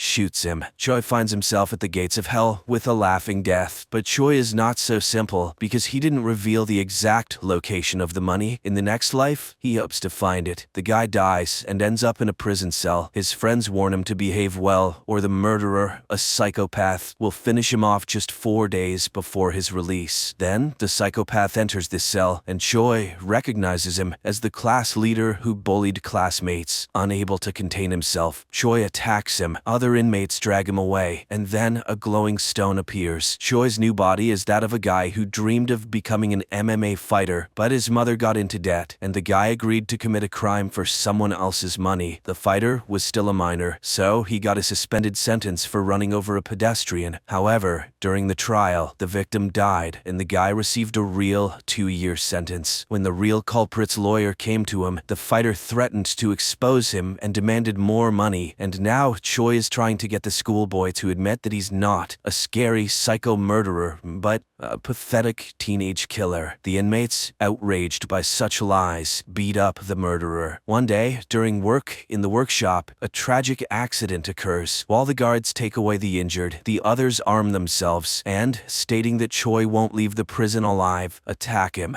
But the future champion of MMA scatters the attackers. At night, he catches the schoolboy making a shank, and to punish him, he pretends to see dead people. And now, the victim of the schoolboy is standing behind him, saying that he will forever haunt his killer. The former, very gullible class leader experiences a mental breakdown. The day of release arrives. Choi meets the lawyer of the real culprit, who brings him additional money. But suddenly, the guy refuses them because he intends to live honestly from now on. Later, he goes to the pier and finds the 10 billion won hidden by his past self. He brings them to a rented apartment and makes plans for the future. At night, he dreams of his mother and wakes up in tears. And then, he receives a call from the mother of his new body. Choi promises to come. He divides the money into 2 parts, preparing one for the new mother and hides the other in a storage room at the station. Choi goes to the area where the fighter lived. He is attacked by a man with a knife, and Choi doesn't understand who wounded him. The man reminds him that he ran over his daughter with a car. The guy apologizes and confesses that another person committed the hit and run, and he took the blame for the money. The perplexed man stops when footsteps are heard and flees. It turns out that Choi's prison buddy caught up with him, but suddenly he confesses that he went to prison to kill the fighter and is now glad to have found him first because there is a reward for his head. The guy stabs Choi, who dies, regretting the money, and the phone rings, displaying the name of the mother. Choi finds himself before death again, but this time he cries, remembering his mother. Death is disappointed with his new failure, and he asks to be shot. In the next life, he finds himself in the body of a young guy, not far from the train station. Choi runs to the storage room and manages to retrieve the bag with the money at the very last moment. Then he sees a guy on a poster, and the appearing stone informs that the guy works as a model. Choi goes home and admires the expensive furniture. Then a call comes in, and a friend of the model reminds him of a party. Choi goes to the party and realizes that he can't handle alcohol because he gets drunk quick. Suddenly, the CEO of the corporation where he tried to get a job several times at appears, and Choi tries to get to know him, but then he completely indulges in the fun. He wakes up when his older brother wakes him up. It turns out they have a whole cafe to take care of, and when his brother leaves, Choi has to take responsibility for it, and on this day, he needs to work as a waiter. And then, at the cafe, enters his fiancée from his previous life, Ji-sil. The guy is completely speechless. He remembers how they met when the girl lost several pages of her first book, and he picked them up, and how he suggested they break up because he considered himself unworthy of her. And now, a new meeting. Choi's brother, noticing his awkwardness, informs him that the girl is a famous writer. Choi immediately Googles and learns that the girl's novel recently won a contest. It was dedicated to her favorite guy. Choi remembers the night before he jumped from the roof. Apparently, in that envelope was her prize money. Upset, the guy leaves to find the girl's book. As he reads it, he realizes that it was based on their shared experiences and events. He told her that no one would cherish her more than he did, and he promised never to let her go. Now, in the cafe, he remembers that he promised to give her a fountain pen after the publication of her book because, according to her, every true writer should have one. That evening, he secretly bought the pen and asked for it to be engraved, but he never gave it to her. Then, the man who he saw in front of her house that day approaches Ji-sil, but now he is with his family and calls the girl his sister. Choi realizes his mistake. The next day, he meets the girl with her favorite tea and asks for permission to tell her the idea of a new book. He tells the story of a person experiencing a series of deaths. The girl is amazed because he narrates everything so realistically. She asks for the hero's name, but instead, Choi asks for her autograph, and suddenly he sees the same pen in the girl's hands, which, it turns out, was given to her by Choi's mother. From that day on, he meets with her daily and told her what his supposed hero was going through. The girl was astonished because everything sounded so realistic, as if he were talking about a real person. One day, he gave the girl a red umbrella because it was raining outside. He returned to the cafe, where a waitress broke a glass, and he helped her clean up the shards and cut his hand. Then, police sirens sounded in the distance, and the girls who entered the cafe began talking about the accident victim. Choi rushed to the scene of the tragedy and saw the broken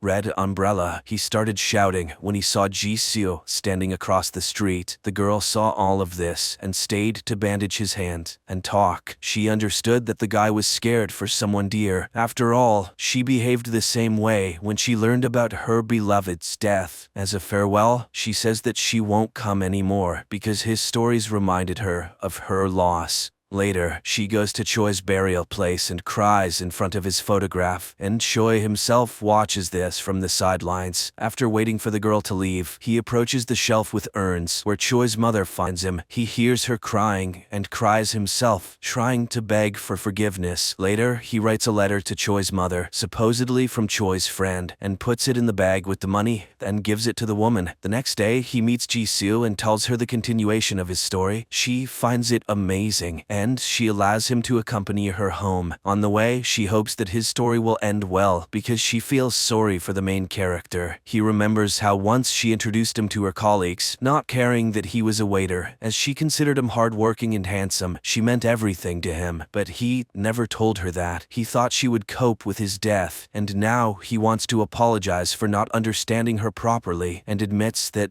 he will only ever love her. He blames himself for not realizing that there are people around who will cry and laugh with him in moments of disappointment and joy. He understands that nothing can be changed, but everything he told her happened to him. He got into this body by the will of the goddess of death, and he calls himself by his real name, Choi. But then, a car runs into them. With fading eyesight, he sees the director of the same corporation stepping out of the car, who is upset, with a broken bumper, and he remembers that in their lives, he had encountered this man more than once. It was he who was responsible for the airplane crash, eliminating his brother as a competitor in that way, and for running over the girl, and now he calmly kills Choi. Later, the police and doctors remove the consequences of the accident, and Choi comes to his senses on the brink of hell and promises to himself to destroy this scoundrel. And then, he grabs a gun and shoots the goddess of death. An amazing idea, excellent special effects, and a very deep meaning. And not in vain, according to many film critics, this series has become a real breakthrough in Korean cinema. Friends, I highly recommend watching it. At the moment, only 4 episodes have been released, and I'm eagerly awaiting the continuation.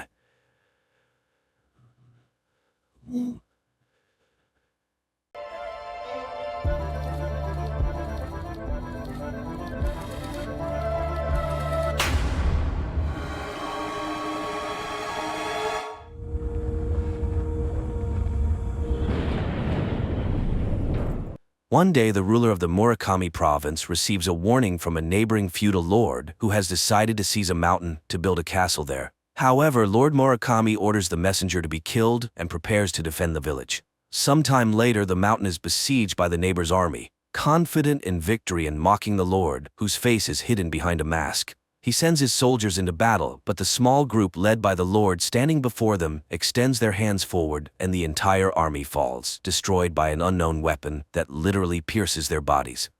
Present day. At a university, a group of students studying paranormal abilities gathers. One of them, Yoji Minami Maru, nicknamed Nanmaru, possesses a small supernatural power, the ability to create tiny holes in everything, which he demonstrates on a stack of paper. The young people are impressed by his skill, but Nanmaru himself doesn't consider it useful since he can't even find a job. Just then he receives a summons from Professor Murakami and heads to the Department of History and Folklore, where he meets lecturer Emi, who is worried about the professor's absence. Murakami had gone on a research trip and disappeared. The woman is surprised by the boy's last name and asks about his family, but he can't recall anything of interest. Meanwhile, in the town of Marukawa, located on Mount Murakami, a girl named Sachiko wakes up from a nightmare. Her grandmother brings her milk and tries to calm her down. Back at the Paranormal Enthusiasts Club, there's a disagreement, and one of the boys remarks on the uselessness of Nanmaru's ability. The boy gets upset and recalls how his grandfather taught him to punch tiny holes in objects by shouting, believing his grandson was special. At this moment, he is found by student Emmy, Tagai. The thing is, Emmy, while researching his genealogy, discovered a common ancestor in the boy's family and the professor's. She asked Nanmaru to help search for him, as the last case Murakami studied was the murder of their ancestor. The boy's parents can't help since their family moved away from there a long time ago. In the morning, they show him a model of the village made by Tagai, and Emmy tells an ancient legend in which Nanmaru's ancestor betrayed Lord Murakami, leading to his death in battle. However, the professor found a written account that during the battle, all the enemies perished, with only one person on Murakami's side. And 10 days later, a festival took place on this spot, which would be very strange if the residents had betrayed and killed their lord. Tagai draws everyone's attention to the shape of the mountains around the village, as if they were artificially created. But who could have done such a thing back then? Later, Nanmaru demonstrates his ability to his new friends, which greatly impresses them. Meanwhile, in the town of Marukawa, an official notices a strange black circle on a window pane. He reaches out, and his hand seems to be cut off, and then the man's head splits, as if struck by a spherical object. At the university, Emmy asks Nanmaru to show his ability, and tells him that the professor also learned to punch holes in objects before he disappeared. However, they were much larger. At this point, the boy suggests that the ability might have come from their common ancestor. At that moment, everyone hears the news about the murder of the official in Marukawa. Nanmaru suggests they search for the professor themselves. The action returns to medieval times. Lord Murakami vows not to let anyone invade his lands. His fingers begin to extend, and strange round marks appear on his wrists. Present day. The students, along with Emmy, arrive in Marukawa and begin searching for the professor, but no one has seen him. However, the young people find armor with round holes in the local museum, and on the local lord's banner, they notice the image of a magpie, a human hand, and a circle, the meaning of which no one knows. They discover that after Minamimara's death, his lord gave his youngest son to his family so the lineage would not die out. So Nanmaru is a descendant of the lord himself. They question people on the street, but no one has seen the professor. Soon the students find the building where the murder occurred, and for the first time wonder if Nanmaru's ability could punch through window glass. At a cafe, the group learns about the upcoming Tanabata festival. The men sitting at a nearby table suddenly mention that the professor's presence will make the festival unforgettable and lead to the lord's revival. Tagai asks questions, but the men pretend to know nothing about the professor. Then they hear Nanmaru's name and become excited. Later, the friends joke about how the locals consider Nanmaru to be the lord and practically worship him. Emmy reminds them that Tanabata is Japan's Day of Lovers, celebrated on July 7th. On this night, the stars Vega in the constellation Lyra and Altair in the constellation Aquila, separated by the Milky Way, come closest, and the magpie lays a bridge between them. But what do these facts reveal? The next day, the group goes to the mountain where the festival will take place and finds 7 strangely shaped stones standing in the middle of a clearing. Later, Sachiko visits Nanmaru, wanting to see the boy's abilities. He punches a can, but it seems that the girl expected something different. In the evening, Emmy suggests returning to Tokyo because she doesn't trust the locals. Meanwhile, the hotel owner makes a phone call, reporting that Nanmaru can make holes in objects. The next day, a young man whom Sachiko calls her brother and clearly fears enters her home, but the grandmother asks him to leave and never return. Nanmaru meanwhile goes to the cafe, and the owner reminds him that this village is his real home. The boy asks Sachiko to explain her comment about the man who can achieve, and she arranges to meet him. In the evening, the girl explains that in the town, 2 types of people with superpowers are born: achievers and window openers. There are only 5 of the former, including Nanmaru, but the latter are those worthy of becoming priests of Mount Murakami. The boy doesn't understand what's so exciting about this since the hole is so small, but the girl abruptly cuts him off. She just wants to live a normal life. After all, she is a window opener. Meanwhile, Sachiko's brother Takashi is walking among people and encounters some local guys. Emmy notices a strange glow over the mountain. She and Tagai head there and see a group of people in white robes, dancing with torches in a clearing, summoning someone. Meanwhile, the guys beat Takashi and, pulling off his hat, see a stone embedded in his forehead. They leave him on the road. Emmy and Tagai sneak closer to the dancers and see a masked man performing some kind of ritual. After the people leave, the pair approach the stones and realize there are only 6. It means that each day of the festival, one stone will disappear. At this moment, Takashi raises his hands and his attackers lose their legs. Another group of people in white arrives at the mountain. Meanwhile, a newspaper article is published about the outrage of local residents protesting the construction of a golf course on the mountain's peak, as this place is sacred to them. At this time, the people in white capture Emi and Tagai, but she shouts the professor's name, and one of the men uncovers his face. It turns out to be the village head, who led the Tanabata ritual passed down through generations in the Murakami family. They apologize and ask her to describe what she saw. Emi recounts the first group that had already been there. Returning to town, she asks the students to leave while she stays to find the professor, as she is sure he is alive. In the morning, Nanmaru says goodbye to Shichiko and exchanges emails with her. Later, Emi sees the students off just as Takashi arrives at the hotel and realizes that the boy has left. Noticing that the hotel owner is making a call, he smashes the phone. He finds out the boy's address in Tokyo and leaves. He later finds Nanmaru at the club and begins teaching him how to use his power. He raises his hands and a sphere grows between his palms, which he calls a sphere beyond reality. It can easily dismember a person or another object. Nanmaru follows his advice and creates his first sphere. Seeing its size, Takashi runs for water and trying to pour it over the sphere, breaks the bucket. He then convinces the boy that they are chosen. All of this is witnessed by Nanmaru's classmate, Aki. Later, Nanmaru writes to Sachiko, and she advises him to stay away from her brother. At the cafe in Marakawa, unknown men in black suits arrive, which the owner immediately reports to the town leader. He orders everyone to keep their mouths shut. On the same day, the professor calls Emi, apologizes, and tells her that his window has opened. He assures her that he didn't kill anyone and says goodbye to her. In Tokyo, a meeting takes place with a politician who wants to run for a higher office. While he is speaking to the assembled crowd, a man with a masked face enters the university building and places his long-fingered hands against the wall. Suddenly, a huge black sphere appears on stage, right in front of the politician. The man reaches out to it, and his body is immediately sliced in half. Meanwhile, Emi returns to Tokyo, and Nanmaru demonstrates his new abilities, which frightens his friends. After all, this is how the murder in Marakawa happened. That night, Sachiko visits her grandfather, who has round marks on his arms and a stone grows in his forehead.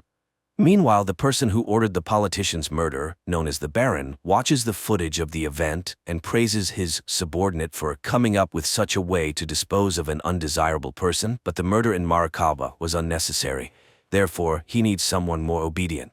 That morning, Takashi comes to Nanmaru again to suggest that he participate in a project to train people in superpowers. A significant number of people attend this paid seminar. Under Takashi's guidance, Nanmaru demonstrates his power by smashing a metal statue. This causes unprecedented excitement among the audience. Nanmaru himself is delighted with the fee he received, unaware that Takashi and his accomplice, host Yokihara, earned hundreds of times more. The guys discuss Nanmaru's foolishness, not noticing that Aki is recording their conversation. That evening, the Baron is informed that one of the achievers lives in Tokyo. Meanwhile, Nanmaru notices a strange growth on his forehead.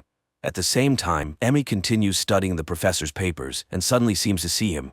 Murakami reminds her that Tanabata was first celebrated on April 29th, and so it has always been, but it's already May now. Emi rushes to check the records and realizes that the dates have changed. In the Western Gregorian calendar, they coincide, including the very first, but this calendar was only introduced in 1582. And only in Catholic countries, but how could it have appeared in Marakawa? Meanwhile, Nanmaru continues participating in seminars, supposedly teaching people superpowers. The boy tries to explain that not everyone can do this, but no one believes him. Then Aki lets him listen to the recording she made. Nanmaru refuses to participate in the seminars, explaining that his power is not meant for deceit. Meanwhile, in Marakawa, Sachiko meets a masked man at her mother's grave, whom she calls Lord Yoriyuki Murakami. At the evening gathering, the town leader reports to Sachiko's grandfather about a group of outsiders looking for achievers in their town. He reminds them of the rules. No one should know the village's secret. The next day, Yoriyuki is brought to the Baron. The achiever demands that the village be left alone, but the Baron claps his hands and 4 armed men run out of the neighboring rooms. However, Yoriyuki is much faster, and all fall with pierced heads. He agrees to work temporarily for the Baron and removes the mask from his face. The Baron is horrified to see a completely inhuman face. Meanwhile, Nanmaru continues to look for a job where he could properly use his power. Suddenly, he hears calls for help. Passers-by have found a child in a locked car. They locate the mother, but she has lost her keys and cannot open the vehicle. Seeing the boy losing consciousness from the heat, Namaru uses his powers to smash the car's window. People are impressed, and the mother thanks the savior. Later, he sees a news report about the incident, but these same shots catch the attention of Takashi in Yokihara. They begin vandalizing the signs of establishments with problems. TV reports about them start to appear, raising social issues. Everyone discusses the unknown boy, whom they nicknamed Chisel. The police start an investigation. The Baron is displeased with the commotion, but Yoriyuki assures him that he knows who is responsible. Meanwhile, in Marikawa, people believe that Takashi is behind all this. Sachiko's grandfather and the professor ask the girl to go to Tokyo. Following his friend's advice, Nanmaru decides to become a janitor, thinking he could simply destroy the trash. However, the group soon notices that the mark on his forehead grows with each use of his power. One day, Sachiko arrives in Tokyo. She confesses to Emi that the town lied. The professor was there all along. Now he hands his assistant a letter of apology through Sachiko. She explains that all the town's residents have been having nightmares. Their conversation is interrupted by Namaru's arrival. The girl notices the mark on his forehead, but the boy doesn't understand her hints. He points out the place where Takashi might be. At another seminar where Takashi continues to deceive people, a delegation from the town arrives and demands that these activities stop. Takashi, pointing at Namaru, accuses the boy of wanting to monopolize the gift, and no matter how much Namaru yells trying to explain the truth, people don't listen. Then Sachiko steps forward. She accuses her brother of lying and calls him a killer. Takashi raises his hands as if preparing to create a sphere, but at that moment a loud pop is heard and a huge hole appears in the window. Yoriyuki, standing below, calls Takashi to him and the latter runs down. He orders Takashi to stop deceiving people, but the seminar attendees don't want that, so Yoriyuki instantly creates a massive sphere and blows off part of the roof. He explains that no one can develop this gift, even after thousands of years of training, and shows his hands. But upon noticing Nanmaru, he suddenly declares that the boy must be erased. Sachiko shields him with her body, and the blow strikes the ground. Later, the townspeople explain to Nanmaru that Yoriyuki Murakami would have been the ruler of the settlement in ancient times. Now he eliminates disobedient telekinetics. That's why he took Takashi away. Uncontrolled power is a threat to the village's existence. Nanmaru doesn't understand. Hasn't anyone ever used the gift for good? But he is abruptly cut off. Later, Sachiko and Nanmaru have dinner together, and he shows her Tokyo at night. Nanmaru receives his first job order for trash removal. That night, Sachiko asks for permission to stay with him. She explains that the village residents fear the dark side of the gift and shows Nanmaru her back, scarred and disfigured. The girl also shows him a family photo that includes Yoriyuki, who once looked like a normal person and loved her mother. However, according to village customs, the girl was married off to another. Her father couldn't accept that his children exhibited a weak power, constantly harassing his son and forcing him to train. Her mother, tired of the constant strife, asked Yoriyuki, who had become the mountain's priest, for help. He began training Takashi, who eventually created his first sphere. The boy started visiting the priest frequently, which didn't please his father. After gaining his gift, Takashi became aggressive and took out his anger on his little sister. When everyone was on the verge of breaking down, Sachiko began having dreams. One day she overheard an argument between her father and Takashi in the garden and caught her brother standing over her father's bloodied body. Takashi insisted he didn't do it, but their mother expelled him from the house. The grandfather and the village residents covered up the incident. One day her mother went to the mountain, asking the girl to bring Yoriyuki, who had already lost his human form. On the way she talked about her nightmares, but he confessed that everyone saw them. They reached the mountain, where her mother left this world. Afterward, Yoriyuki left the village, only returning when he learned that a developer wanted to desecrate the mountain. Takashi wouldn't have been able to do it, being too small-minded and self-centered. She's glad that Nanmaru sees the gift in a positive light. Meanwhile, the police start investigating the disappearance of their officers. One detective constantly recalls the incident on stage and meets Aki, who insists that the spatial sphere is no mere trick. Suddenly, Namaru suggests to his friends that they shut down the project, believing the gift is too great for mere trash removal. Later, he goes to see Emmi, who tells him that she found a few strange phrases about the solar years in the professor's letter. She compared the facts and realized that the village used a solar, not a Gregorian, calendar. During the festival, the solstice was always present. Thus, the Tanabata festival lasted 3 days before the solstice, 1 day during it, and 3 days after. Namaru later takes a job with a cleaning company. Meanwhile, Aki suggests that the detective team up with her to investigate the unexplained incidents. That night, Nanmaru has his first nightmare, where he falls into a void. Suddenly he hears Sachiko screaming, begging him not to approach the other side. Ahead he sees an opening door and wakes up. The next day, a car, a boat, and a plane disappear in the city. Aki and the detective track down Yoriyuki, who arrives to meet Takashi and warn him about the danger of opening windows. However, Aki and the detective are caught by the Baron's men. Yoriyuki then demonstrates the disappearance of a prominent politician right at the door of a nearby building. The guards drag in the bound Aki and the detective, but Yoriyuki leaves, not considering them important. Meanwhile, Nanmaru starts work, clearing old items from an office. Suddenly he realizes that these items were precious to someone and have a history. He runs to the roof where the others are working and asks for permission to leave some things in the building. His co-worker agrees and begins asking Nanmaru about his abilities. At that moment, they see a massive sphere floating above the city. The next moment, it bursts and erases several buildings. It turns out Yoriyuki is doing this a few blocks away. Seeing the explosion, people mistake it for a terrorist attack.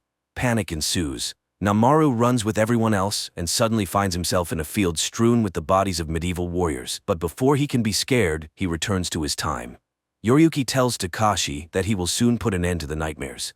Meanwhile, in the village, Sachiko hears an announcement about the disappearance of 200 people in the destroyed buildings. Her grandmother doesn't believe Yoriyuki did it. After all, he was the protector of the people, but many eyewitnesses saw the massive black sphere and no one else possesses such power. Sachiko asks her mother for help. Nanmaru continues having nightmares, where Sachiko begs him not to approach the windows, or else he will find himself on the other side. The next day, the government declares a quarantine and asks everyone to stay home. Meanwhile, in the village, people discuss the events, not believing that their Yoriyuki could have done such a thing. Meanwhile, the detective regains consciousness and finds that they are in some basement. Sachiko's grandfather contacts Emi, after which she decides to go to Markawa. Nanmaru finds Takashi in his room. He accuses him of killing people, but Takashi explains that Yoriyuki wants to end the nightmares. He suddenly asks the boy to do him a favor and convey his apologies to Sachiko. Nanmaru admits that his sister doesn't consider him a killer, and that turns out to be the most important thing for him. At the same time, Yoriyuki decides to break off the deal with the Baron and informs his bodyguard. Before leaving, Takashi gives Nanmaru a piece of paper with the address and plan of the place where Aki and the detective are being held. He goes there and arrives just as one of the bodyguards forces the detective to shoot Aki. But then the Baron calls, ordering him to come immediately. Nanmaru distracts the remaining guard by creating a sphere and tries to free the captives. However, there is another guard who points a weapon at him. The detective tries to interfere and the gun falls, wounding the guard. The men struggle and Nanmaru creates a sphere, preparing to send it at the guard. But Aki screams, the boy comes to his senses and he breaks through the wall. He frees the captives and leads them out. Later he notices that the stone in his forehead has grown and realizes that he almost killed someone recently. Meanwhile, Yoriyuki tells the Baron that he needs to experiment with the sphere's precision and flight range. After he leaves, the Baron realizes the danger of the monster and plans to go to the Prime Minister. But at that moment, the city center is engulfed by a giant sphere and a massive hole in the ground appears where the building stood. The next day, all channels broadcast news of the deaths of people in the newly formed craters. The government urges residents to stay home. However, Nanmaru goes to meet his friends, who are joined by Aki. Nanmaru recalls Yoriyuki's words about getting rid of the nightmare and promises to go all the way to find out what he meant. Gathering together, the group heads to Markawa, where they are met by Sachiko and a delegation of locals. Nanmaru recounts Yoriyuki's words about the nightmares, but none of the locals hurry to explain. Emi then sternly urges them to avoid another incident with the loss of lives. She wants to know what the windows are, why the Tanabata festival is needed, and what the role of the mountain priest is. However, the villagers admit that they don't understand Yoriyuki's plan. Nanmaru loses his temper. He respects the town's customs, but the power of the mountain kills. And Yoriyuki is a killer. The town leader promises to introduce the group to the master, Sachiko's grandfather. He also plans to invite Professor Murakami to the meeting. In the morning, Yoriyuki and Takashi arrive at the master's estate. The maid greets the guests and rushes to warn the master of the unexpected visitors. The old man immediately accuses Yoriyuki of killing the official, but Yoriyuki reminds him that the man wanted to destroy the sacred mountain by turning it into a golf course. Yoriyuki has found answers to his questions and is ready to break the rules. The pair are about to leave, but suddenly the visitor stops. He senses armed men hiding in the yard and prepares to fight. The Baron's men open fire, but the bullets don't touch Yoriyuki. The maid rushes to her master. Meanwhile, Nanmaru's group walks along the road leading to the estate. Sachiko tells Nanmaru that the locals fear him. Deep down, they are vassals. The town leader thanks Tagai for the model of their area, saying the professor told him it helped solve the problem. At this time, in the master's house, Yoriyuki distributes the exits to attack the enemy from different sides. Meanwhile, soldiers burst into the master's bedroom and open fire. Yoriyuki tears them apart with a sphere. Nanmaru's friends hear the shots and run to the estate. The Baron's assistant brings in reserve troops and orders the estate to be surrounded. Yoriyuki and Takashi are caught in a circle. They stand back to back, grow spheres, and kill the soldiers. Yoriyuki creates a whole bunch of spheres. One of the soldiers, dying, shoots Takashi. When Nanmaru's group arrives at the estate, they find a pile of bodies. The old master, dying, orders them to stop Yoriyuki. Nanmaru and Sachiko step into the yard as the Baron's men leave the estate. Yoriyuki is leading the wounded Takashi along a forest path, but the boy is getting worse. Eventually, he falls and dies. Nanmaru and Sachiko also find the forest path and soon see Takashi's body. Sachiko takes her brother's death hard. Meanwhile, Emi finds a handprint on the door with long fingers, belonging, according to legend, to the monster Kasasagi. Later, the group returns to the town, where they are unexpectedly stopped by Sachiko's grandmother, who asks Nanmaru to go with her, as she received an order from the new master, Professor Murakami, to protect the boy. He ends up at Sachiko's house. In the evening, the young people meet on the veranda. Sachiko asks him to be careful and offers sweet sake, which helps with nightmares. She believes that the dead turn into stars in the sky. The distance between them is vast. No matter how much you scream, no one will hear you, and the loneliest thing is your own death when you are the only one stepping out of the window. The girl talks about her nightmares where she is searching for someone. Unexpectedly, she finds herself on a mountain where she feels the presence of someone beyond the Milky Way, and they extend a hand to her. Nanmaru grabs her hand and confesses that Takashi regretted his behavior. Sachiko, however, hopes that her brother did not go into the darkness alone. That night, Emi struggles to sleep, replaying everything that happened in her mind. The next day, despite the police's order to stay indoors, the men of Marakawa arrange a meeting, not noticing that Aki is recording their conversation, which he later shows to Emi. The friends discover that there are no news reports anywhere about the massacre in the town and decide to go to the meeting.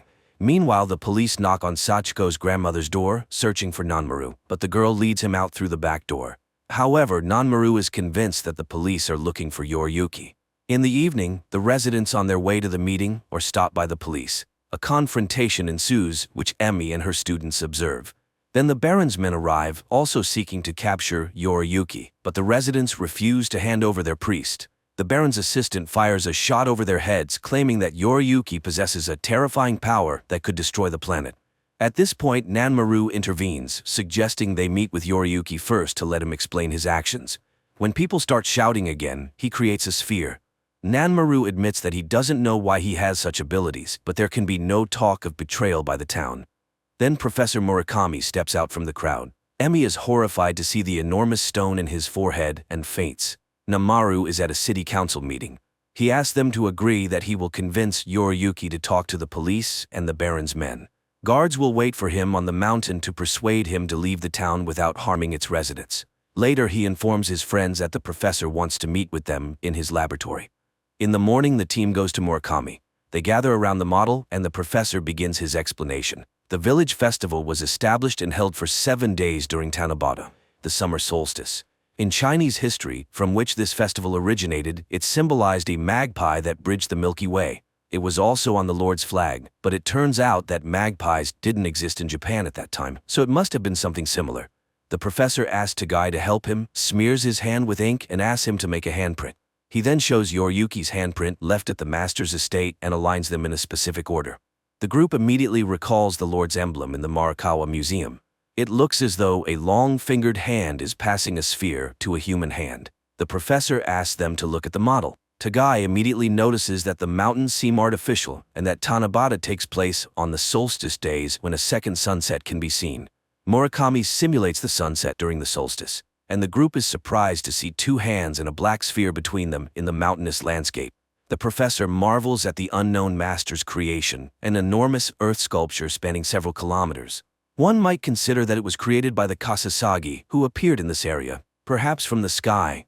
How would people have reacted to this? After all, according to the peasants' beliefs, the entire land was inhabited by gods, and they couldn't always distinguish between good and evil. The Kasasagi, who became gods to them, began visiting this planet regularly, as mentioned in many tales and legends. And if you look at Mount Murakami, you can see that it resembles a helicopter landing pad, so the festival torches served as guiding lights. The festival itself began as a ceremony to welcome the gods during the summer solstice, but at some point the Kasasagi stopped appearing. Yet for thousands of years people continued to meet them, even though they never came. However, the town became trapped in its beliefs. Invisible chains keep the initiates in one place. Fear and loneliness are what lie beyond the window, and the window openers have to wait for the Kasasagi. The professor and Sachiko are among those the visitors learned to reach thousands of years ago, using their minds. The large flag on the mountain most likely symbolizes loyalty and a reminder that one should not leave this earth. For this, fear is instilled in the window openers. That's why the locals have protected this mountain for every era. It's hard to believe, but it's unknown whether the Kasasagi will ever return. They may have died long ago. The next morning, the guards on the mountain come out for breakfast, and later Emi and her students arrive. The professor is concerned about their well-being and suggests they all go to the city, but Nanmaru refuses. He feels obligated to be the first to meet Yoriyuki. Murakami supports his decision as the townspeople need protection. Each generation of priests has ingrained the sacred duty into their minds, but the professor is the only one who thought to create a model and can now visually show people what is really happening here. They light bonfires to show Yoriyuki that there are people here. After all, he most likely wants to destroy the mountain. That would end everything, but the people are becoming hostages. In the evening, the students and Nanmaru go on watch. The boy asks Sachiko about her dreams and suggests they leave this place to start a new life. Moreover, he feels something for her. At that moment, the Baron's men appear. They haven't waited for Yoriyuki and demand to know where he is, otherwise they'll start killing the townspeople. The professor is outraged and even creates a sphere, but then one of the Baron's soldiers shoots his comrades and removes his helmet, revealing himself to be Yoriyuki. Those who haven't seen his form before scream in fear. The Baron's assistant tries to shoot him and immediately dies from a sphere. Yoriyuki admits that he always imagined the black sphere as a trash chute. He simply pushed those who posed a threat to the village into it. But now, he doubts that. The ancestors, the Kasasagi, might have contacted their descendants many times, but most of them didn't develop the ability to leave with them unharmed. He believes that his ancestors were from other stars. They possessed knowledge and logic foreign to Earthlings. But what if it's not a window but a gate? And by entering the sphere, you can be transported to the ancestors' planet? That's why he changed his plans. At that moment, people see a huge black sphere above their heads. Yoriyuki announces that he intends to leave with the Kasasagi. Sachiko suddenly asks him to take her with him. The dark world is calling to her, and she wants to find peace. Nanmaru reminds her of her dreams. The girl reaches out, and through the darkness, she sees an inhuman hand beckoning her from another reality. But just as she is about to grasp it, Nanmaru grabs her wrist. Yoriyuki shakes his head. Nanmaru will never understand the feelings of the window openers. The boy agrees, but he doesn't like that the girl is ready to go into the afterlife without experiencing even a small part of this vast world. Here there is wisdom, mistakes, and attempts to start over. The world is thousands of years old, and compared to that, all superpowers are insignificant. He doesn't want her to leave and asks her to stay. The girl agrees. She remembers how her mother once left for the sphere. Yoriyuki also recalls that moment and promises to wait for her. The sphere begins to grow, and Nanmaru orders everyone to run. The people rush down the mountain while Yoriyuki stands under the sphere, waiting for it to consume him. A massive explosion occurs. Nanmaru's team manages to take cover in the forest, and the town's electricity goes out. Time passes. Tagai enrolls in graduate school. Emi and Murakami resign from the department and now live together in Marikawa. Aki has become an independent internet journalist and now lives with the former policeman. The people of Marikawa quickly reconstructed the area where the mountain once stood. Nanmaru has opened a company where people exchange items without using money. It's strange but highly successful. He no longer uses his abilities, which means his appearance will remain unchanged. One day he goes to Marikawa, where a festival is scheduled to take place in the evening. After all, the festival continues in the hope that someone will come from the Milky Way, and Sachiko lives in her house, always waiting for Nanmaru. The series is based on the manga by Hitoshi Iwaki, the author of the famous Parasite.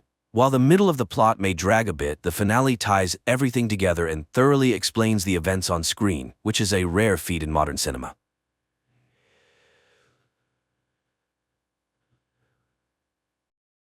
Sunny Atlanta. The 13th day of quarantine in the city is on the brink of extinction. Panic and horror surround those who have managed to survive. No one understands how it will all end, but how did it all begin? 2 weeks before the current events. An ordinary day in Atlanta does not portend anything unusual. The city is bustling with life. Elementary school teacher, Caddy Frank, brings her students on a field trip to the local hospital. At the same time, on one of the floors of the clinic, Dr. Sanders finds herself in quarantine due to an unknown illness. The woman remembers that shortly before the first symptoms appeared, she had contact with a patient from Syria who was sick. In another part of the city, Jenna also feels unwell, but not because of the virus. She is anxious about moving in with her boyfriend Alex. At the last moment, Jenna backs out and confesses to a cop that she is not ready to rush. Alex is unable to sort things out with his girlfriend because he is called to the department. There, a major meeting is being planned, where the police are asked to prepare for a difficult situation in the city. There is a suspicion that the Syrian brought an unknown virus to Atlanta and quarantine may need to be declared. Dr. Sabina Lomers speaks to the police officers. She also talks about the threat of an epidemic but assures the audience that nothing serious is happening. Another main character who will face difficult trials is Teresa. The pregnant woman visits her mother's shop, where her mother reminds her that she is expected at the adoption agency, which is looking for parents for her daughter. The reminder upsets Teresa, but her boyfriend reassures her and assures her that he has everything under control. They will run away tonight and no one will be able to take their child. Caddy's students perform for the patients, but the teacher is concerned about why Dr. Sanders did not meet them. The doctor on duty pretends not to know about the colleague's fate and does not tell the teacher about the infected doctor's condition. Caddy begins to suspect something strange is happening soon. When they were about to leave, the doctors announce that the children will have to stay a little longer. The hospital is under quarantine and everyone must undergo a thorough check. Dr. Lorms arranges a secret meeting with Alex and asks him to take the situation under personal control. She admits that she has extensive experience but has never encountered such a virus before. According to the expert, the danger threatens not only Atlanta but the entire world. On-call officers are sent to the Zero patient's home, from where the doctors believe the epidemic began. Cops protect themselves as much as possible with shields and gloves and convince the patient's relatives that they should also take safety measures.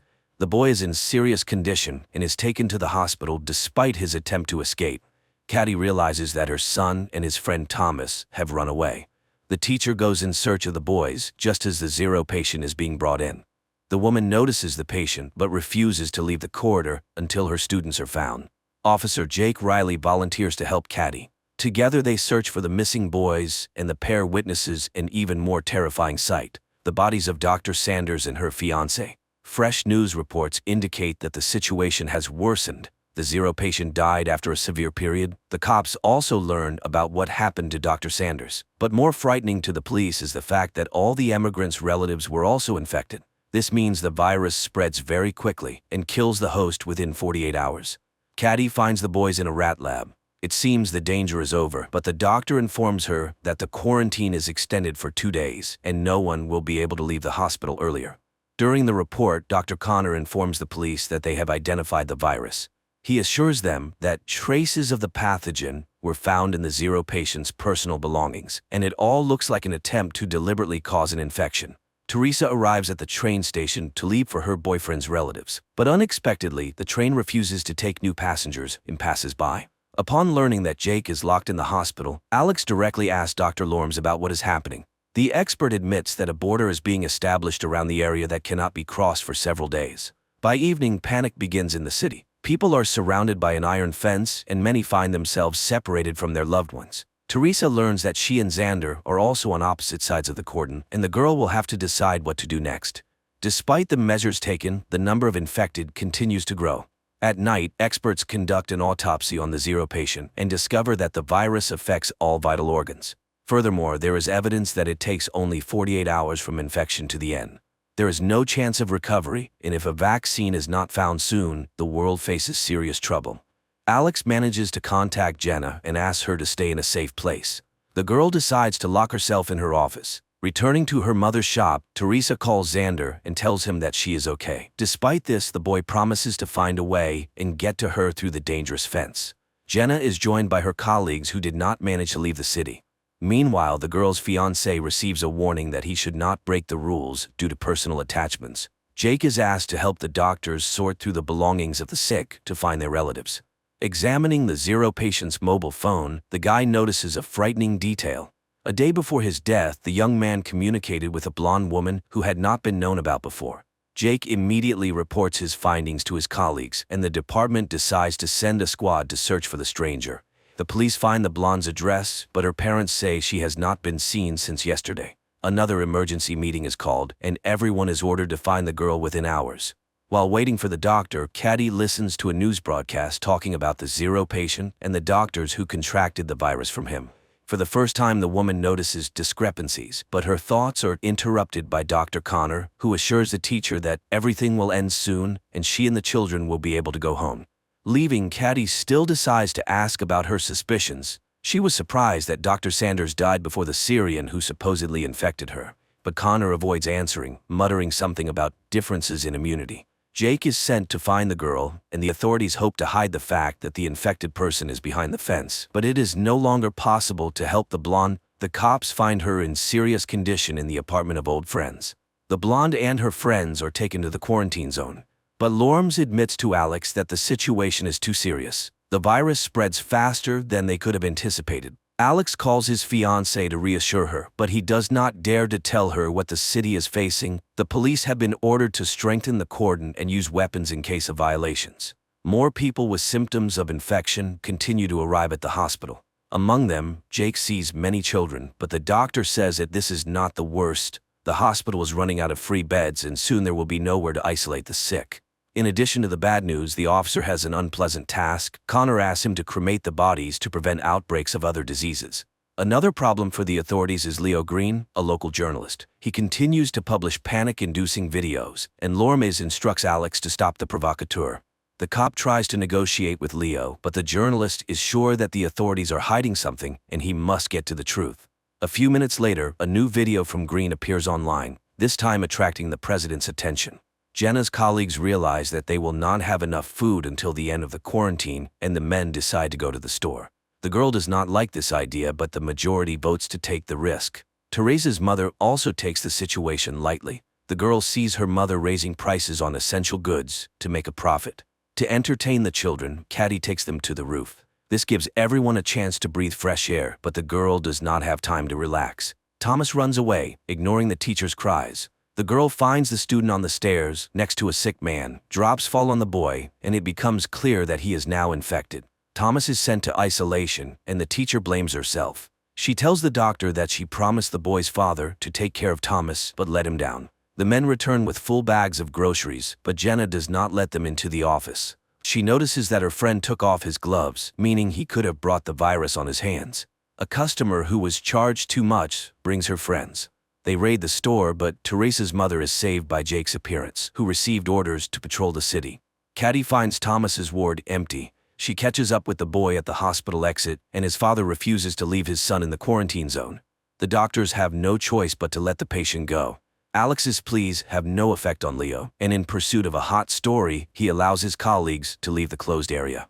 He is not even frightened by the fact that one of the girls has symptoms of the disease. Alex and Jake manage to meet secretly on neutral territory. Both guys are nervous, but they have to work together. Leo Green tells the whole world how to leave the closed area. The police have to hold back the crowd while workers cut the ladder. This leads to serious riots, and the cops have to open fire to kill. To prevent such incidents, the government shuts down the internet and phone communication, depriving everyone of the only joy, talking to each other. Caddy accidentally enters a closed room and learns the truth about the number of victims. Among them are her students. At the same time, Jenna also tries to get to the truth, and she assembles a radio phone to call Alex. The girl has to climb to the roof to get the antenna, where she meets Sam, a technician who hid on the roof to avoid infection. Alex changes partners and goes on night duty. In the middle of the night, he notices an intruder and asks him to stop.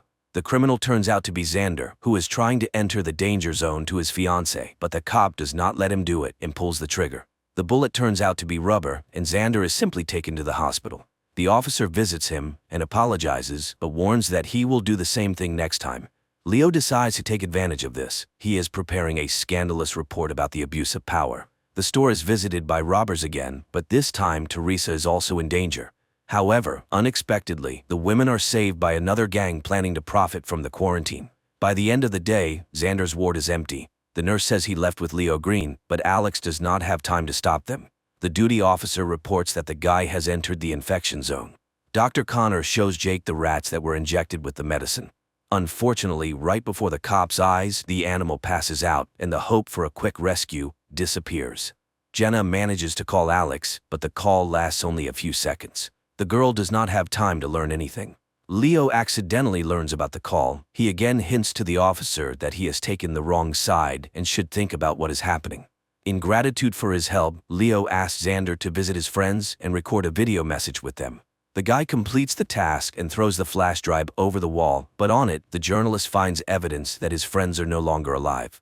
After this, Xander finally finds his fiancée, but raiders block his way. The general panic is compounded by a new problem: hunger. People's food supplies begin to run out, and the government is forced to find a solution. Walking down the corridor with her son, Caddy meets an old man who supplies the hospital with lab rats.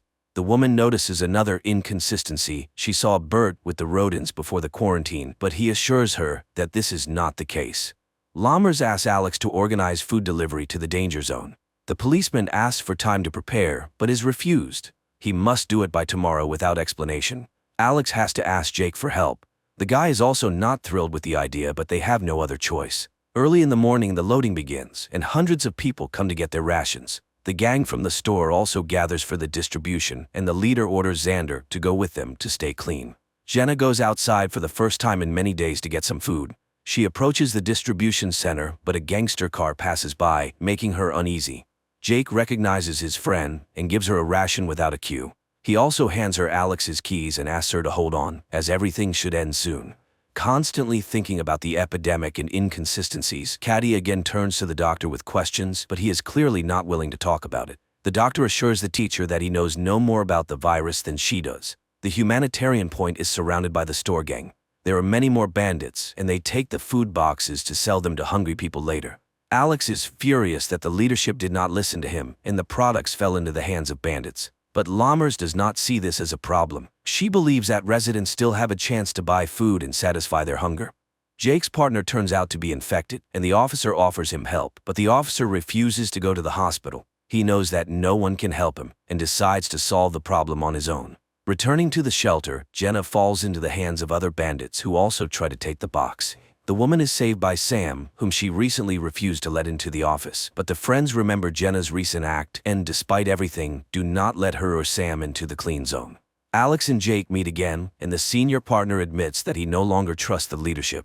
He tells his friend that, due to the robbery, he had to leave his subordinate in the danger zone. At this moment, this very subordinate calls Chief Besser and reports that their plan worked. Jake tells Caddy that she was right, something is being hidden from them. Dr. Sanders and her boyfriend had no personal belongings, but the conversation has to be postponed. Thomas's sister is admitted to the hospital, asking the teacher to find the boy. Their father died, and Thomas is left alone. Alex also begins to doubt the leadership's honesty, and he goes to Leo's house to hear his version. He finds the journalist drunk, but the guy comes to his senses and promises to help in the search for answers. Despite Jacob's persuasion, Caddy goes in search of Thomas. The gang is joined by the very cop sent by the police chief. He promises the bandits a radio phone in exchange for being accepted into the group. Thomas is not at home, but Caddy discovers her son, who secretly followed her. Quentin tells his mother that he knows where to look for his friend, and the company heads to the baseball field. The search for the truth has to be postponed. Alex is tasked with removing a man from an empty house who is preventing it from being demolished. The cop has to spend a lot of time talking about the happy past the city has lost. Teresa's mother helps the lovers escape. She gives the couple a bag of baby things and tells them to wait for her in a safe place. The company finds Thomas's things, but they are surrounded by a crowd of crazy racers. Jake has to open fire, and only then do the young people continue to search for the boy. Caddy finds her son and his friend, but they are near an infected man. The teacher is frightened, but Thomas assures her that he cannot get infected. Xander and Teresa come to Jenna's office and ask for shelter. One of the girl's friends is against the couple entering, but Jenna lets the guests in without his approval. Thomas is placed in isolation, but Caddy has hope that the boy indeed has immunity and can save everyone. During the meeting, Alex hands Jake a flash drive with a damaged file. If it can be restored, they will learn the truth, but only Jenna can do it. In return, the officer also receives a memory card with a message for the old man from the empty house. When he delivers the message, the stubborn man cannot hold back his tears. Teresa sorts through the baby things and finds the radio phone her mother stole. At that moment, the phone's owners appear at the door, holding a gun to the girl's mother's head. The company has to open the door, but the bandit refuses to take the phone and leave. He demands that Teresa and her boyfriend go with him. Unexpectedly, Jake comes to the rescue. He convinces the gangster to leave the office alone. Alex sees hundreds of people moving in an unknown direction, but no one can say where they will be placed. Jenna tries to open the file, but it is severely damaged. The girl does not have time to do anything with it. New guests appear in the office, a gang wanting access to prohibited drugs. The company begins to strengthen their shelter, but the intruders find weak spots through which they manage to penetrate inside.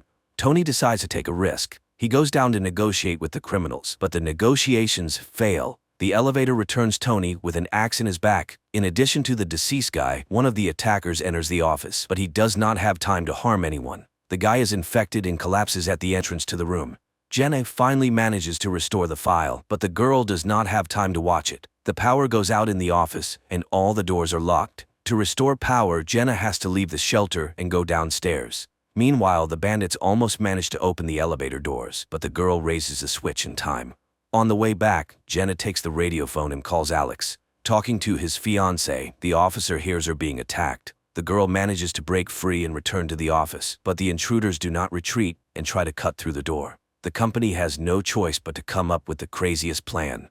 Alex tries to penetrate the closed zone to help his fiancée, but he is caught by the National Guard soldiers. Jenna orders everyone to take cover, and when the psychos burst into the office, Jake activates an explosive device. A fire starts, but all the attackers are unconscious. Unexpectedly, one of them jumps up and attacks Teresa's mother. The men manage to neutralize him, but the woman is infected.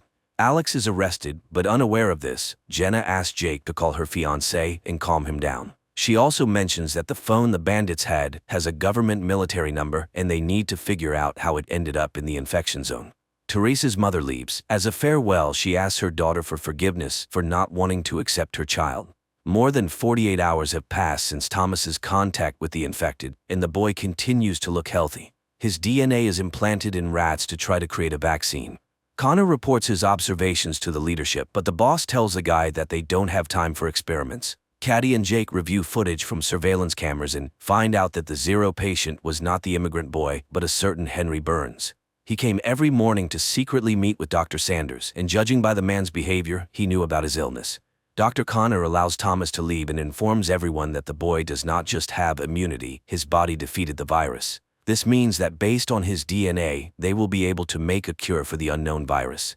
Jenna leads her friends to a church under which there are ancient tunnels. The girl plans to lead the group out of the cordon through them to safety. Alex tells Leo everything he learned from Jake, but the journalist cannot find any trace of Henry Burns. The men get the impression that the zero patient was deliberately sent to the hospital. Lammers returns Alex's badge and authority, but in return she demands that the cop take Thomas out of the infected zone and hand him over for experiments in her unit.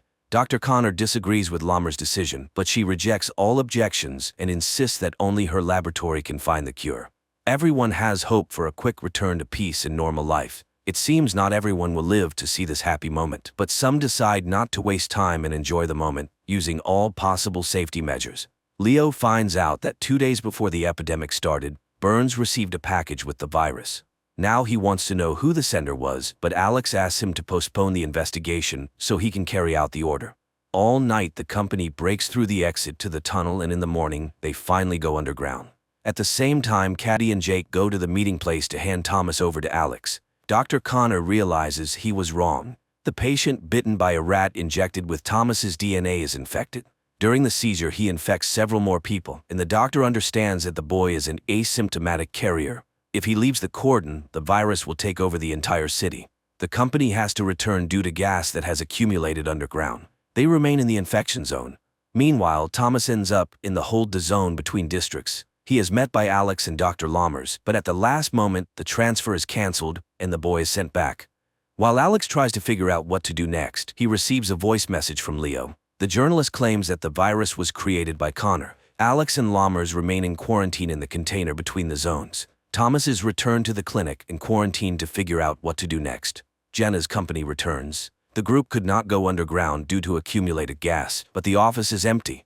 Teresa and Xander left to find a cleaner place. On the main street, the guide begins to suspect he was wrong. Hundreds of protesters are holding a rally demanding to be released from the infected zone. Xander tries to protect the girl from the crowd, but Teresa sees her mother in the crowd and tries to break through to her. Not wanting to risk his pregnant girlfriend, the guy decides to check who she saw in the crowd. Jake arranges a date for Caddy and the couple has a great time until a frightened Quentin runs into the room. The boy says that old man Ray took the other children and led them out of the hospital to break through with the others. Leo meets with an ex-girlfriend and asks her to get Connor's call details. He has no doubt that the doctor's to blame, but to prove it, he needs facts. Xander realizes that Teresa was mistaken, but as a result, he encounters an infected person. The boy manages to escape. Unlike Bert, the old man has his box of medicine taken from him and falls to the ground. The street riots intensify and a squad is sent to the danger zone. Lammers tries to stop the captain, but he does not listen to the doctor's orders, and several vehicles head through the cordon. Jake finds Ray, but the girl he took with him is not there. The old man abandoned her because of virus symptoms. Caddy spots Mary before Jake can tell her about the infection, and the woman takes the child into her arms despite the blood. The crazed crowd pushes Teresa to the ground. Xander runs to her but is afraid to touch his girlfriend for fear of infecting her. When Jake finds his friend, it becomes clear that she is now also sick. Caddy realizes this from her boyfriend's look and upon returning to the hospital, tries to wash off all traces of the infection. Leo gets the information he needs, but it does not match his assumptions.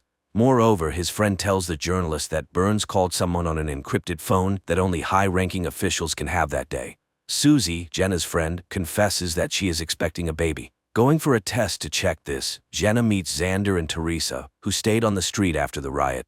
Caddy ends up in isolation, and Jake tries to support her, but the girl's nerves can no longer withstand it. After 48 hours, Dr. Lammers and Alex are released from the container. There are only 8 hours left until the end of Caddy's quarantine. At the same time, Teresa's baby is about to be born.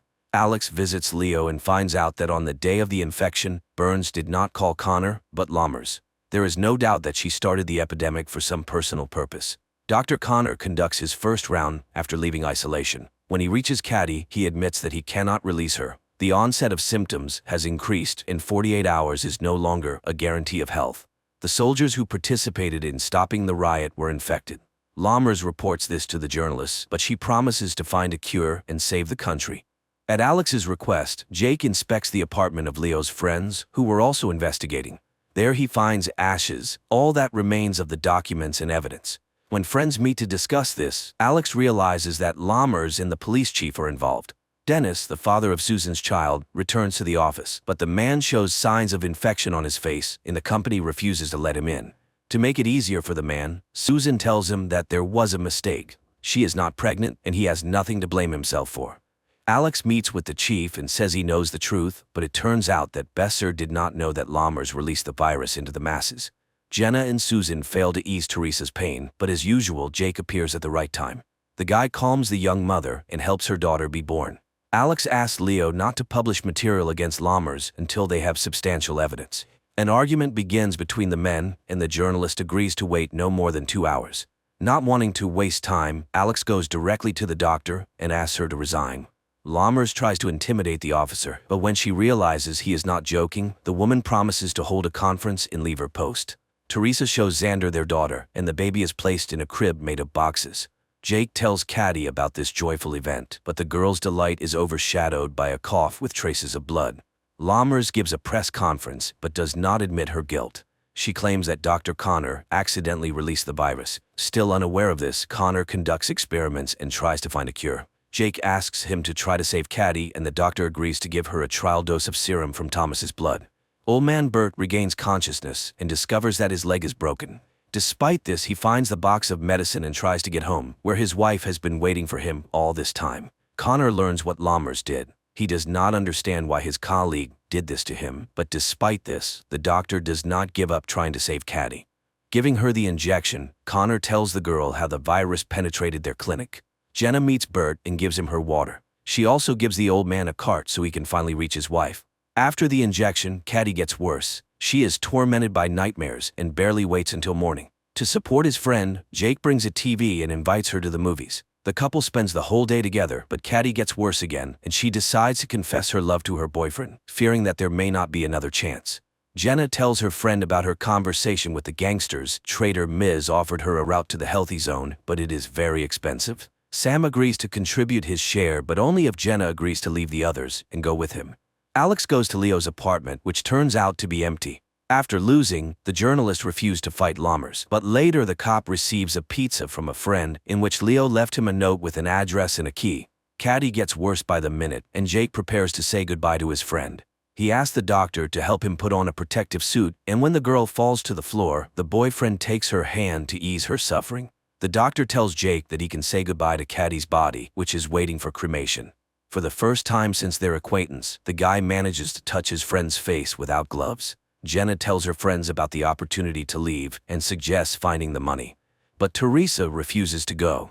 She wants her daughter to grow up a little. Arriving at the address Leo sent him, Alex finds evidence that will help him punish Lammers. Teresa, Xander, and their newborn daughter reach Bert's house, Teresa's grandfather. The young mother plans to stay at her relative's house until the end of quarantine, but seeing the empty shelves, Xander insists that they must run. Alex learns about a certain Catherine Hops, whose son was connected with Lammers. From her, the man learns the address of the laboratory and heads there. While Dr. Connor tries to create a cure, news about him spreads throughout the zone. A gang breaks into the clinic wanting to punish the doctor, but Jake convinces them that he needs to be protected to be the first to get the vaccine. This is the last thing Jake can do before leaving. He decides to run through the cordon to save Quentin. Alex inspects the abandoned lab and finds solid evidence of Lammers' guilt. He accuses her and names a true zero patient who fell ill several years ago.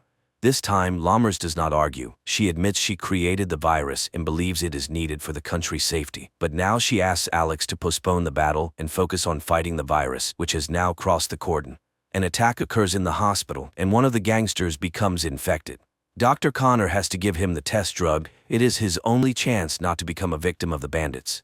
Jake prepares Quentin to cross into the healthy zone and promises to find him as soon as it is all over. Jenna's company also prepares to go underground to cross the cordon. At the same time, the body of the boy who tried to take the risk is examined, and an army is assembled so that no one else can cross the border. To prevent illegal crossings, the tunnels are mined and blown up. Alex tries to stop it, understanding that there may be people there, but the captain refuses to make concessions.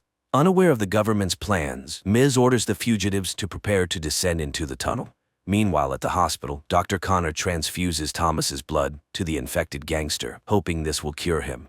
Despite all attempts, the gangster cannot be saved. Because of this, Jake has to save the doctor. The gang leader cannot forgive him for the loss of his brother.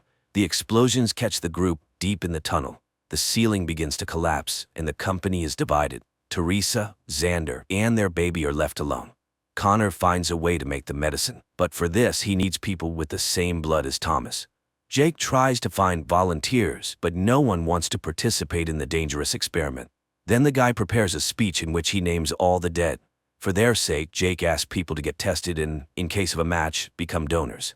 Miz leads the group to a dead end, but the guide does not give up and looks for new exits. Alex learns about this and asks Lammers to stop the explosions and bring people to the surface. As an exception, Lammers promises the officer 1 hour. After that, all tunnels will be destroyed. Jake's words convince people and they gather to get tested. Xander takes his family to Teresa's mother's store, and the girl decides to stay there until the end. The doctor finds blood with antibodies. A local priest can be a donor for the medicine. Old man Bert spills the last bottle of wine and adds a secret ingredient to it. He and his wife raise their glasses to toast that their suffering ends. Hugging on the couch, the couple prepares to go to a better world. Alex finds the fugitives, among whom he sees Jenna. The girl assures her fiancé will let them into the clean zone, but Alex does not know what to do. His time is running out. Dr. Lammers orders the tunnels destroyed, but at this moment, Leo's report about everything the blonde did appears on the screens. Alex does not let the fugitives go, but returns to the quarantine zone with them. And Jake, scattering Caddy's ashes over the city, prepares for a new battle with the virus that changed the world.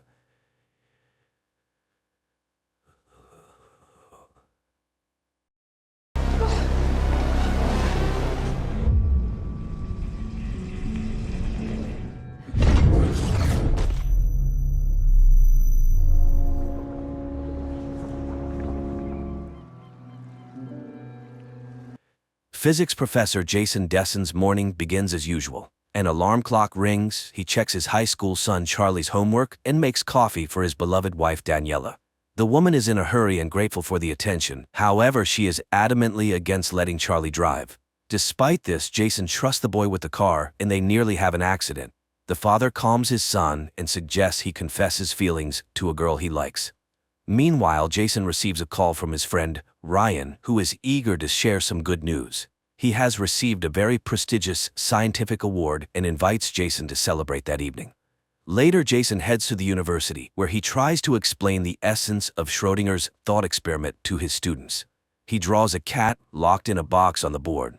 Inside the box, there's also a vial of poison, a radioactive atom, and a Geiger counter. If the atom does not decay, the cat survives. But if it does, the Geiger counter will detect radiation, the vial will break, and the cat will die. All this illustrates the Copenhagen interpretation of quantum mechanics, which posits that until the box is opened, the atom is in a state of superposition, undetermined. The lecture is interrupted by a phone call, and Jason watches as the students hurriedly leave without hearing that the cat is simultaneously alive and dead. Later, Jason enters a dark room, records the day's events in his notebook, and injects himself with dark matter. The scene shifts to the family kitchen, where Jason and Daniela are preparing dinner. Charlie teases his parents for kissing too often. Then messages from Ryan, who has been waiting at the bar for a while, arrive. Daniela insists that her husband should go meet his best friend. Jason relents and heads to the bar. Ryan is delighted by his arrival and orders Daniela's favorite drink, which the bartender notes is the last bottle. Ryan introduces his colleagues to Jason and unexpectedly offers him a position in his new consciousness research lab. There's one catch: the Center for Neuropsychology will be in San Francisco, and Jason is unsure if his family will want to move from Chicago. He promises to think about it and heads home, but on a dark street he is suddenly stopped by an armed man in a mask. Jason is ready to hand over everything valuable he has, but the robber seems interested in something else. He puts Jason in the car, calling him by name, and orders him to comply. Along the way, the robber unlocks his phone, knowing the password, and asks questions about Ryan. Soon they arrive at a deserted building, where the robber orders Jason to undress. He complies, but still decides to attack the assailant. However, he receives a heavy blow to the head and immediately feels an injection in his neck. The robber tells him to put on different clothes and warns that Jason is being given a new opportunity. He should remember this thought because now he will have everything he ever dreamed of, and he's doing this for both of them. When Jason asks who the robber is, he's told it's better not to know. Jason's consciousness fades. He regains consciousness in a hospital ward. He is examined and sent to a shower stall. Eventually, Jason comes to his senses in an unfamiliar bedroom. He tries to leave, but the doors are locked. Suddenly, a woman he doesn't recognize enters, behaves as if she knows him well, and introduces herself as Amanda. She informs him that his body is clean and he is no longer in quarantine. Jason doesn't understand what is happening, but no one answers his questions. The second person Jason sees is Leighton, with whom he once worked a long time ago. Leighton congratulates him on his triumph and calls him the chief scientific officer. Then, the blinds open and numerous colleagues applaud Jason, welcoming back the only one who returned. He has been absent for 14 months and 10 days, and they all want to hear about his journey. Confused, Jason begins to talk about the meeting at the bar and the strange robber, but his patience runs out because he doesn't know the people around him and doesn't understand what's happening here. Leighton announces that he must stay here overnight. However, Jason pushes him away and starts to run. He manages to reach the exit, where a security guard calls him by name and helps open the door.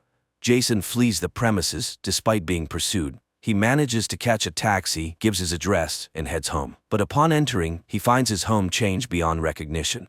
At the same time, in another reality, the new Jason returns from the bar and sees his upset wife Daniela. He embraces her, tells her about Ryan's offer, and reminds her of his long-ago choice, to marry her, not a cold sterile laboratory. The wife thaws and kisses her husband, unaware that this man is actually not her Jason. In another world, the first Jason meets Amanda in his home instead of his wife and son, who says they live there together. Jason does not believe this and begins to look for traces of his son, but Charlie's room looks completely different. Now it is Jason's own office, filled with awards for outstanding achievements and discoveries he has received over the years. He tries to call his wife Daniela, but the number is unavailable. Jason roams around the house trying to understand what is really happening. Meanwhile, Amanda makes a phone call, asking to handle the matter herself, but Jason sees a car with security arriving at the house and flees. In another reality, Daniela leads her husband into the bedroom and notices a wound on his arm. However, he assures her that she would not believe the truth and kisses her. Meanwhile, Jason 1 rushes to the bar he was at the night before, but the bartender refuses to recognize him, although the man calls him by name and reminds him of his favorite drink. Jason insists, but the bartender kicks him out, advising him to check his head. Then Jason goes to the hospital, where he undergoes a brain tomogram and is given sedatives. He constantly remembers Daniela and tries to find his wedding ring.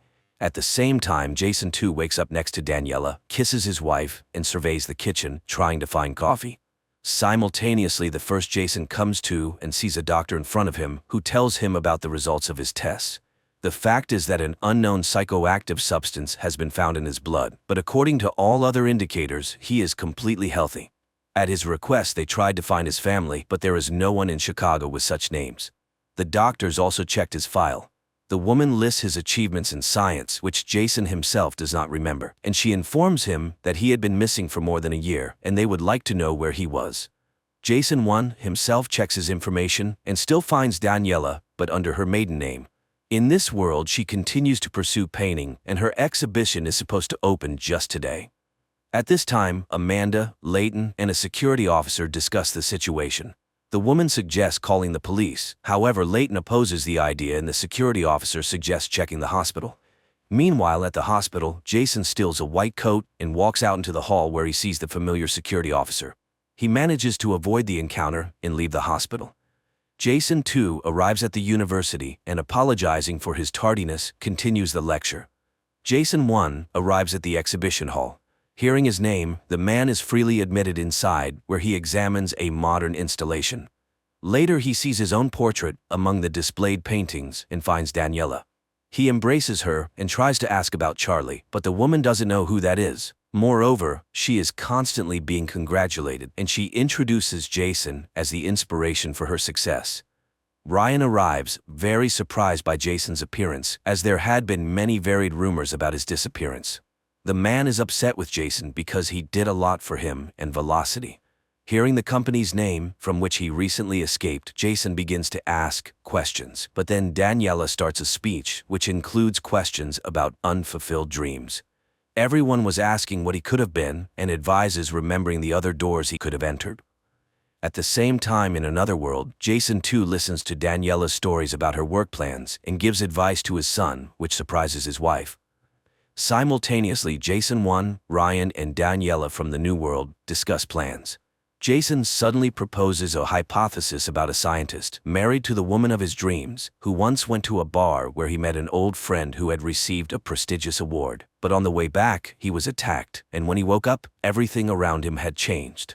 A brain check revealed no abnormalities, only an unknown substance was found in his body. For a practical joke, it was too elaborate, and he had not gone mad.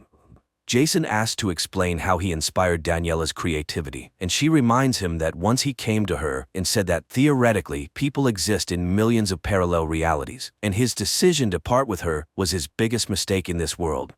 Then he talked about some secret project and warned that they would not see each other again.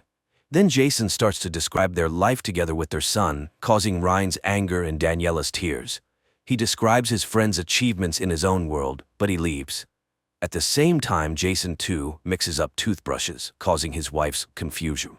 And Jason 1 receives permission to spend the night in Daniela's guest room, and looking around he finds an elastic band, which he wraps around his ring finger, mimicking a wedding ring. Meanwhile, Jason 2 perplexes his wife with unusual tenderness and examines the photographs on the walls of the house, after which he calls Ryan and declines his offer to work in San Francisco. At this time, Jason 1 calls Amanda and tells her that he is going to the psychiatric hospital.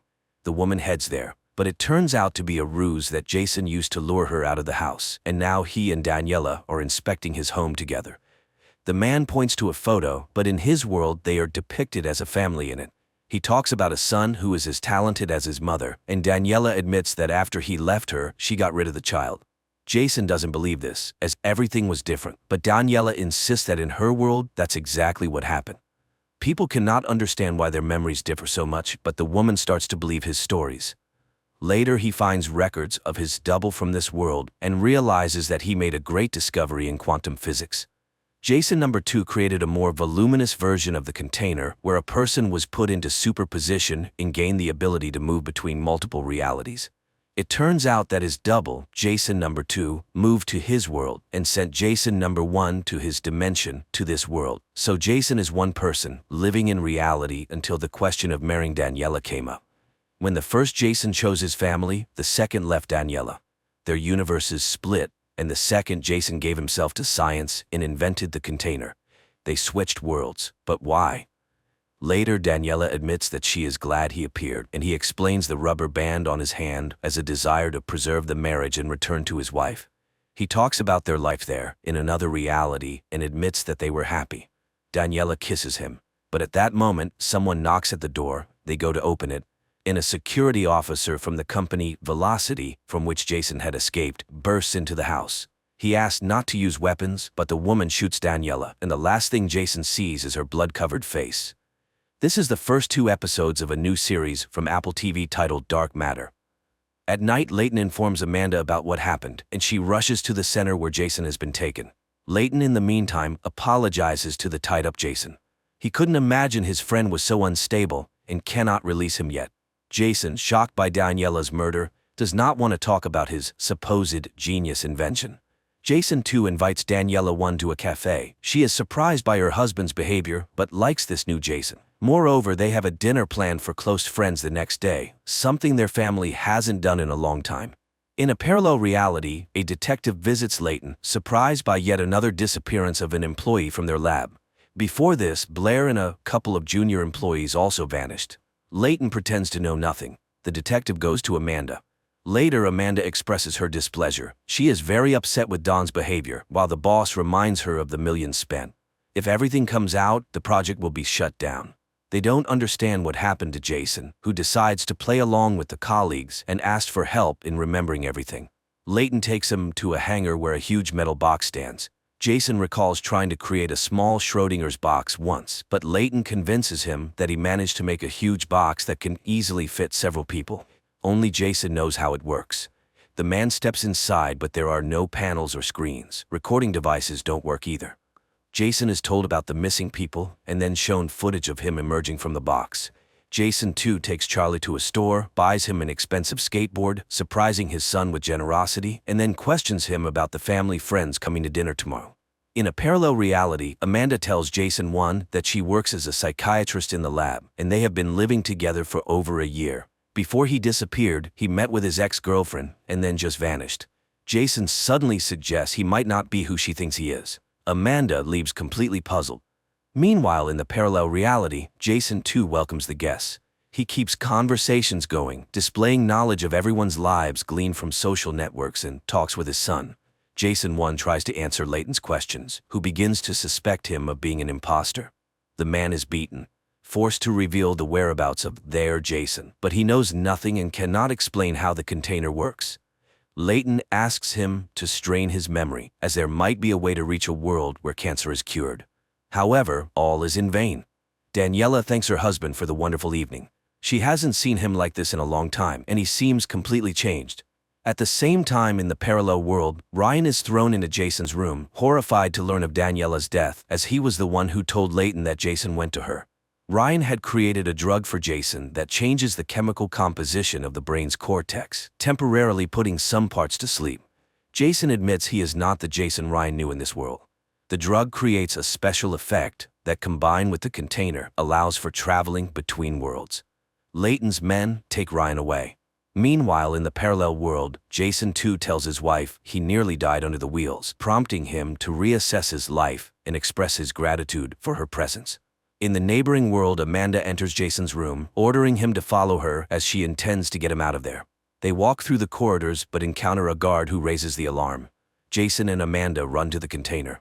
They are chased, but Jason closes the iron door, cutting off Don's fingers. Amanda injects both herself and Jason with the drug that aids in transferring. Jason too, in the meantime, reviews family archives and finds a birth certificate of another son, Max. In an alternate world, Jason 1 and Amanda find themselves in a dark corridor with many doors. Leighton, angered by their disappearance, enters the container himself. Jason and Amanda proceed through the corridor, but all doors look the same. The man suggests the doors lead to other worlds. They step out into one and find themselves on the street of a dead city. There is ash and smoke everywhere. They look around and notice a house in front of them starting to crumble. They rush back to the container, barely making it. Coughing, Amanda shows a case with the remaining doses of the drug, 48 in total. According to the coordinates, the container stands in the same place as in her world, meaning only the external world changes. They inject themselves again and head to the next reality. Leighton also enters the corridor, searching for the pair, but without success so far. Jason too attends a lecture in place of his double, but realizing the students are uninterested, he leaves the auditorium, announcing his resignation. Jason 1 and Amanda step into another world and find themselves in a forest.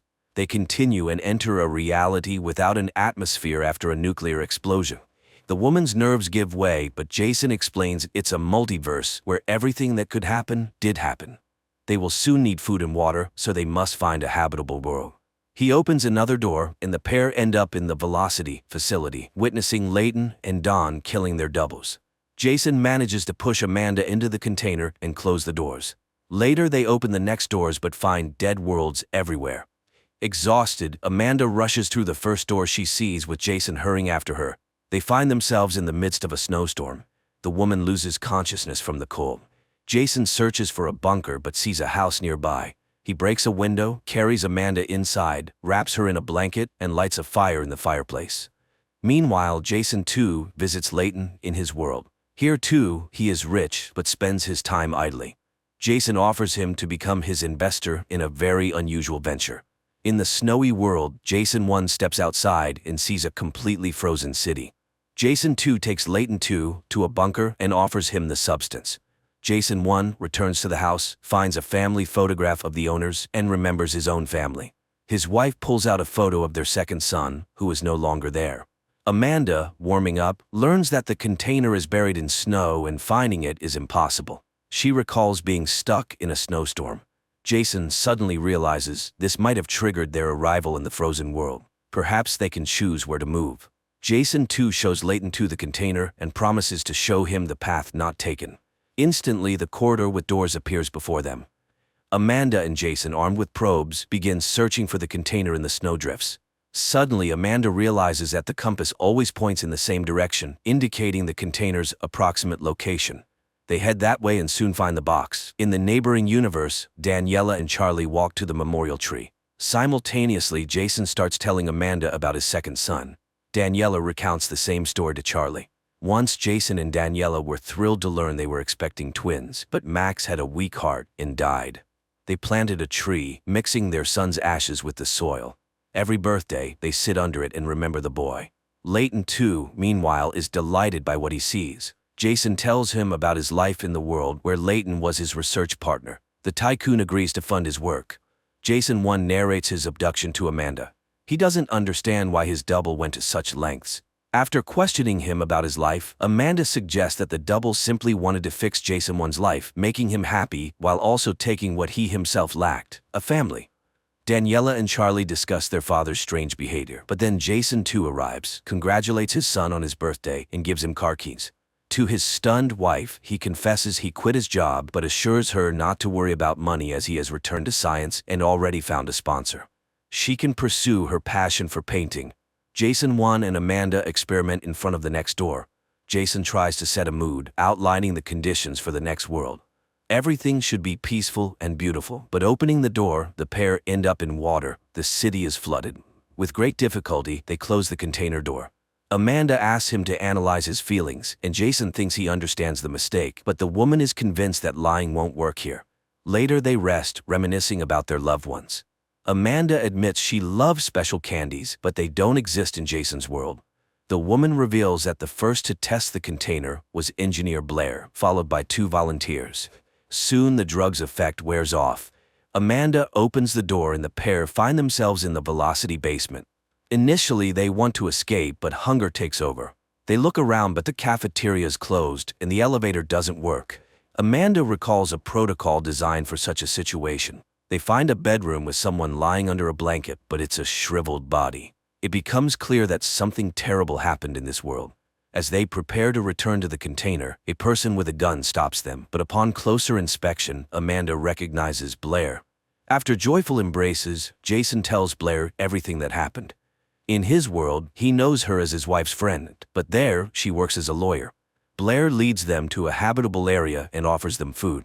She arrived here 3 months ago when nothing worked. She managed to start the generators and access the system, discovering that Earth was overrun by creatures that devoured all living things. She went outside for food and saw the dead world. Blair also has drug vials but is not yet ready to leave. Jason, too, and Layton continue to explore the bunker. They compare their worlds, finding similarities and differences. Jason, too, explains that money varies between worlds, and carrying it is dangerous. One must be careful and honest. Blair reminds Amanda that Jason belongs to another world, so she must decide where she wants to be without considering him. Blair refuses to join them, not ready to re-enter the container. Layton, having visited the first world, is thrilled. Jason is ready to let him go, believing he has prepared him. Blair gives the pair her diary, describing the world she saw. Unfortunately, she has few vials left. Jason and Amanda leave.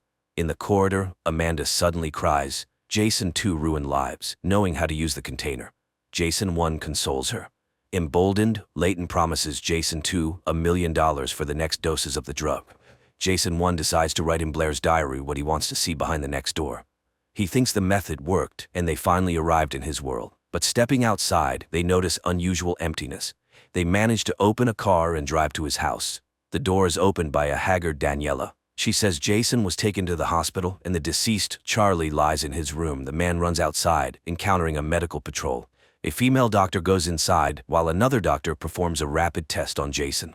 The returning doctor says hospitals are full, and Daniela is better off dying at home. The end is near. The virus spreads through body fluids, so Jason should avoid touching Daniela. She gives him several morphine injections, advising him to ease his wife's passing. Amanda tries to keep him from entering the house, reminding him that this is not his world and not his wife. But Jason returns. They reminisce about good moments that turn out to be very similar in both worlds. Then the woman takes the syringe. Jason and Amanda return to the container. The woman reminds him that they were talking about Jason's mother's illness. That's why they ended up in a world dying from a pandemic. The pair continues on. They arrive in a world that, at first glance, doesn't differ from Jason's. Meanwhile, Jason, too, apologizes to his wife for the unilateral decision to buy their son a car. The woman points out that such things are becoming more frequent. Her husband seems to be distancing from her, even missing the gathering at the tree. He tells her about Layton, who will pay huge sums for his discoveries. Jason enters his house, but upon hearing voices upstairs, he grabs a knife from the kitchen. Daniela screams in fear upon seeing him, and Charlie rushes into the room. They both act as if they are mortally afraid of Jason. The woman grabs the phone and tells emergency services that her arrested husband has come to her with a knife. Charlie shouts at him to leave. Frightened, Jason exits the house as a siren sounds in the distance. Amanda takes him to her friend, but the friend is horrified. In this world, Amanda is dead, and the friend mourns her deeply.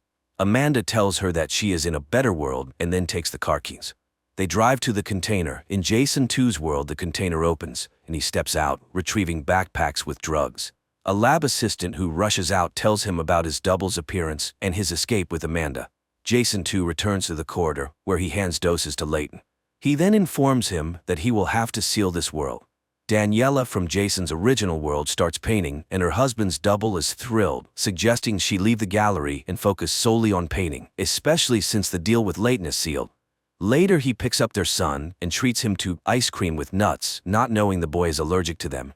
Daniela can't understand how he could forget such a thing. Then she notices injection marks on his arms. In the evening, he uses dental floss, something he has never done, and Daniela becomes increasingly puzzled.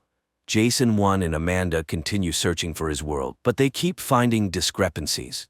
A different door color, a dog's presence, the absence of the memory tree, and similar things. Amanda suggests they rest at a hotel and have dinner at a normal cafe.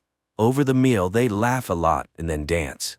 At night, Jason hugs Amanda but stops, realizing they are not together. Jason 2 visits a psychotherapist who turns out to be Amanda's double. He talks about his relationship with Daniela and the disappointments he has faced. She suddenly reminds him that expectations can be overly high. Daniela complains to her friend Blair about his strange changes, and Blair advises her to keep an eye on her husband. In the evening, Jason asks his wife to wear a new dress and takes her to the gallery where he has hung her painting. Instead of gratitude, Daniela is horrified and asks to be taken home. She is very angry about his unilateral action, which she feels has humiliated her. Jason admits he never really knew her and is trying to make her happy against her wishes. Leaving his wife at home, he drives away, unaware that she is following him. Soon, they arrive at a warehouse where Daniela sees a locker her husband uses. Waiting for him to leave, she takes out a couple of vials lying on the floor. Later, she gives one to Ryan, asking him to analyze the drug. Meanwhile, Jason 1 finds the Daniela of this world. She also runs a gallery but doesn't recognize him during their conversation. Amanda also finds her double, but here the woman is married and has a son. At night, Jason goes to his house and watches his wife embrace his copy. Amanda, in the meantime, describes her ideal world. When Jason returns, a quarrel ensues because Amanda loses faith that they will find his world, as they only have 10 vials left. Ryan accuses Jason 2 of stealing his research, as the drug in his vial is identical to his own.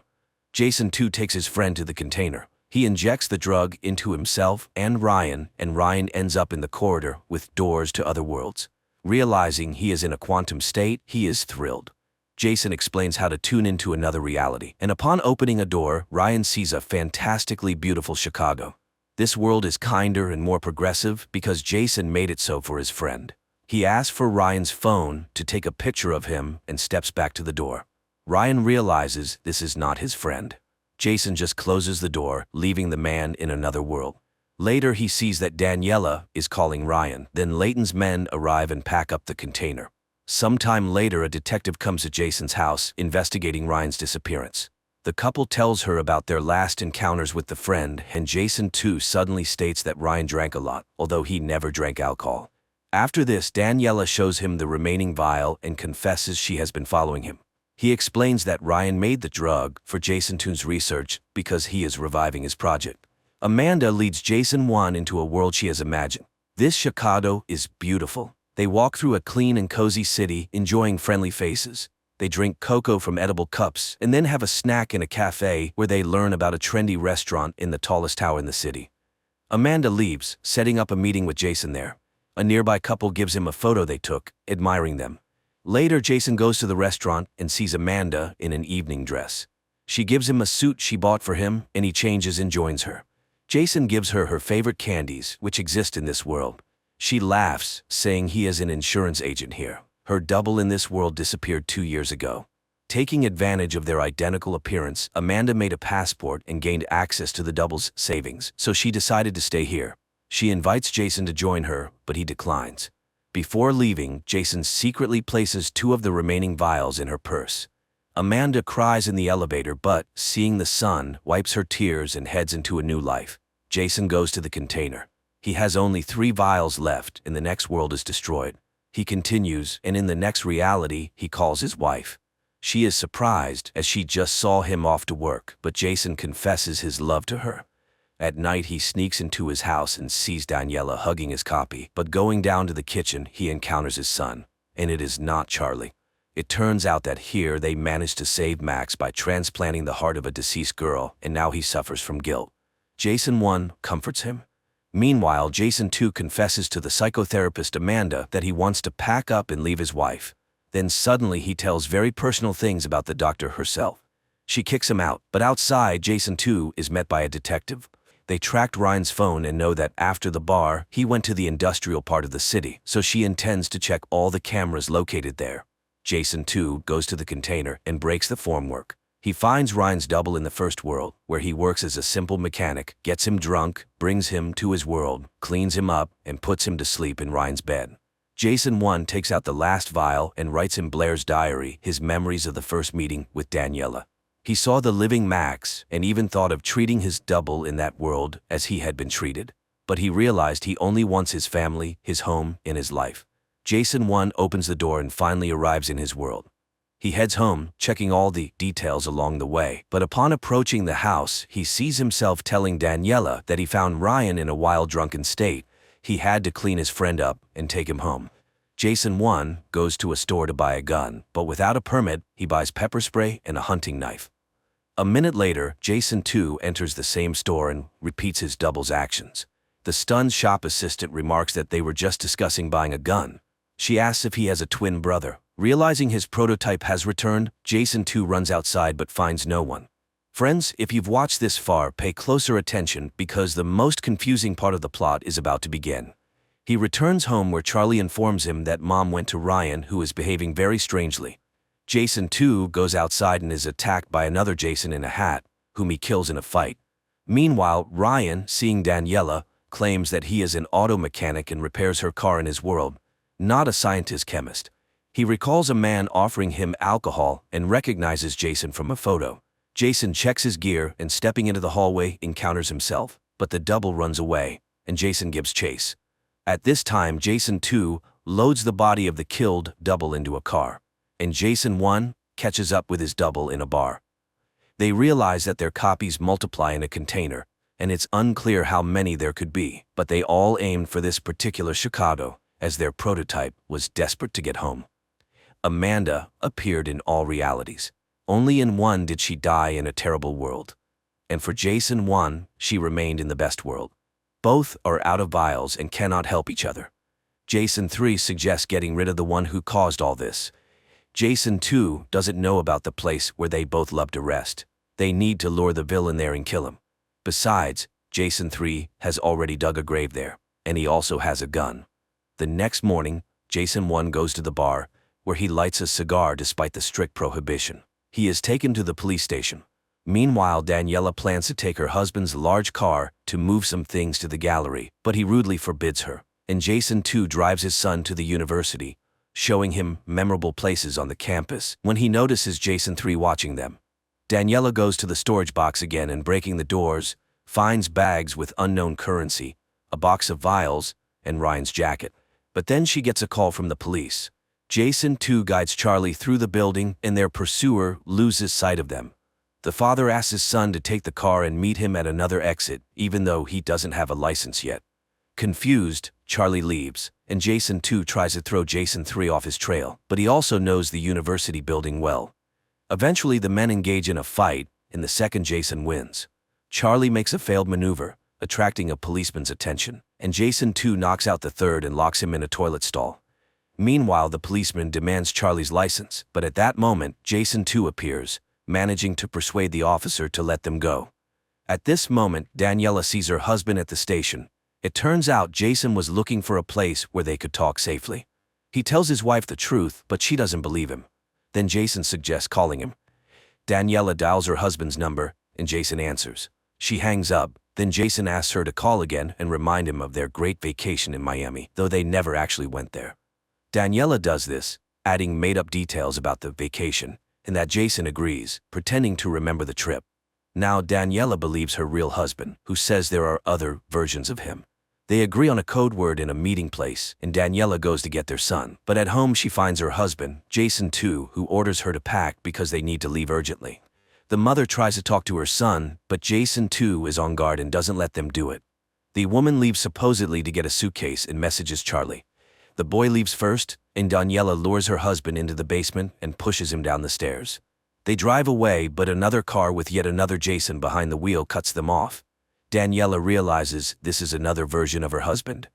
At this moment, they are rammed by a car driven by yet another Jason. Daniela and Charlie flee. Soon they reach the place where Jason 1 is waiting for them. He says the code word and hugs his son. Meanwhile, Jason's family leaves the city. Suddenly, Daniela and Charlie start receiving messages from numerous other Jasons, assuring them that only they can protect them. The woman turns off the gadgets. Her husband can't choose a place where they can hide, as the other Jasons might also guess where to look for them. Then Charlie takes over and shows the way to a friend's vacant house. Charlie is puzzled by the number of fathers, as, theoretically, they all are his father in some way. Jason suggests they sleep first and then make decisions. Daniela sympathizes with his adventures, but those other Jasons are suffering too.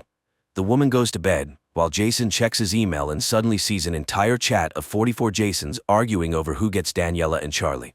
In the morning, Jason finds his wife on the beach. She admits that at first, she liked the new Jason, but gradually she realized he wasn't the one she loved.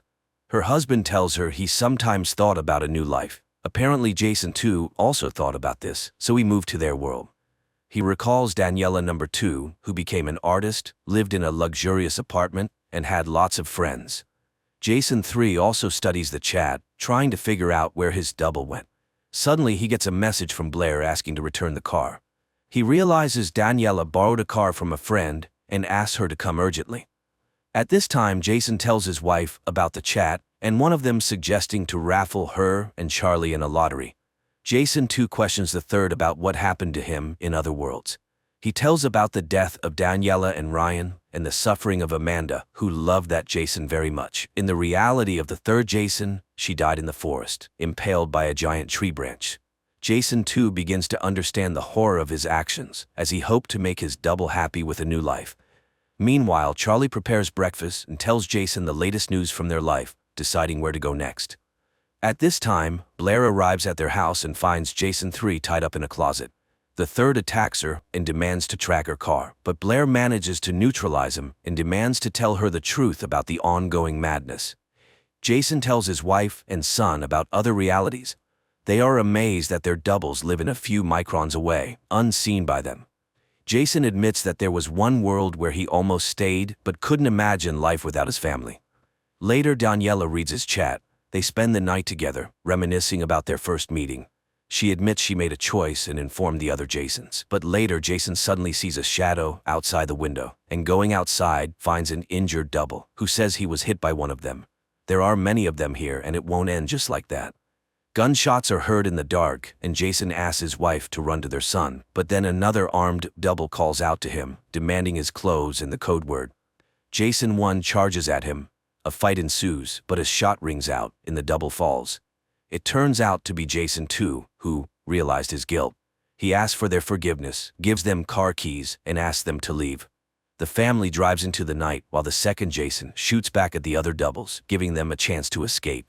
Here they find a suitcase with a device for traveling between worlds in the car and a phone with a recorded message, in which Jason 2 admits that he entered the container full of regret about the world where the family he didn't create lived, and now he offers to find them a new home in another world. The family heads to the container, where they are met by dozens of Jason doubles who understood that the woman made a choice and came to say goodbye. The family walks into the container through the line of Jasons. There, they trust Charlie to choose a new world where they will all be happy. Charlie opens the door and steps into another reality, followed by his parents. This concludes the first season.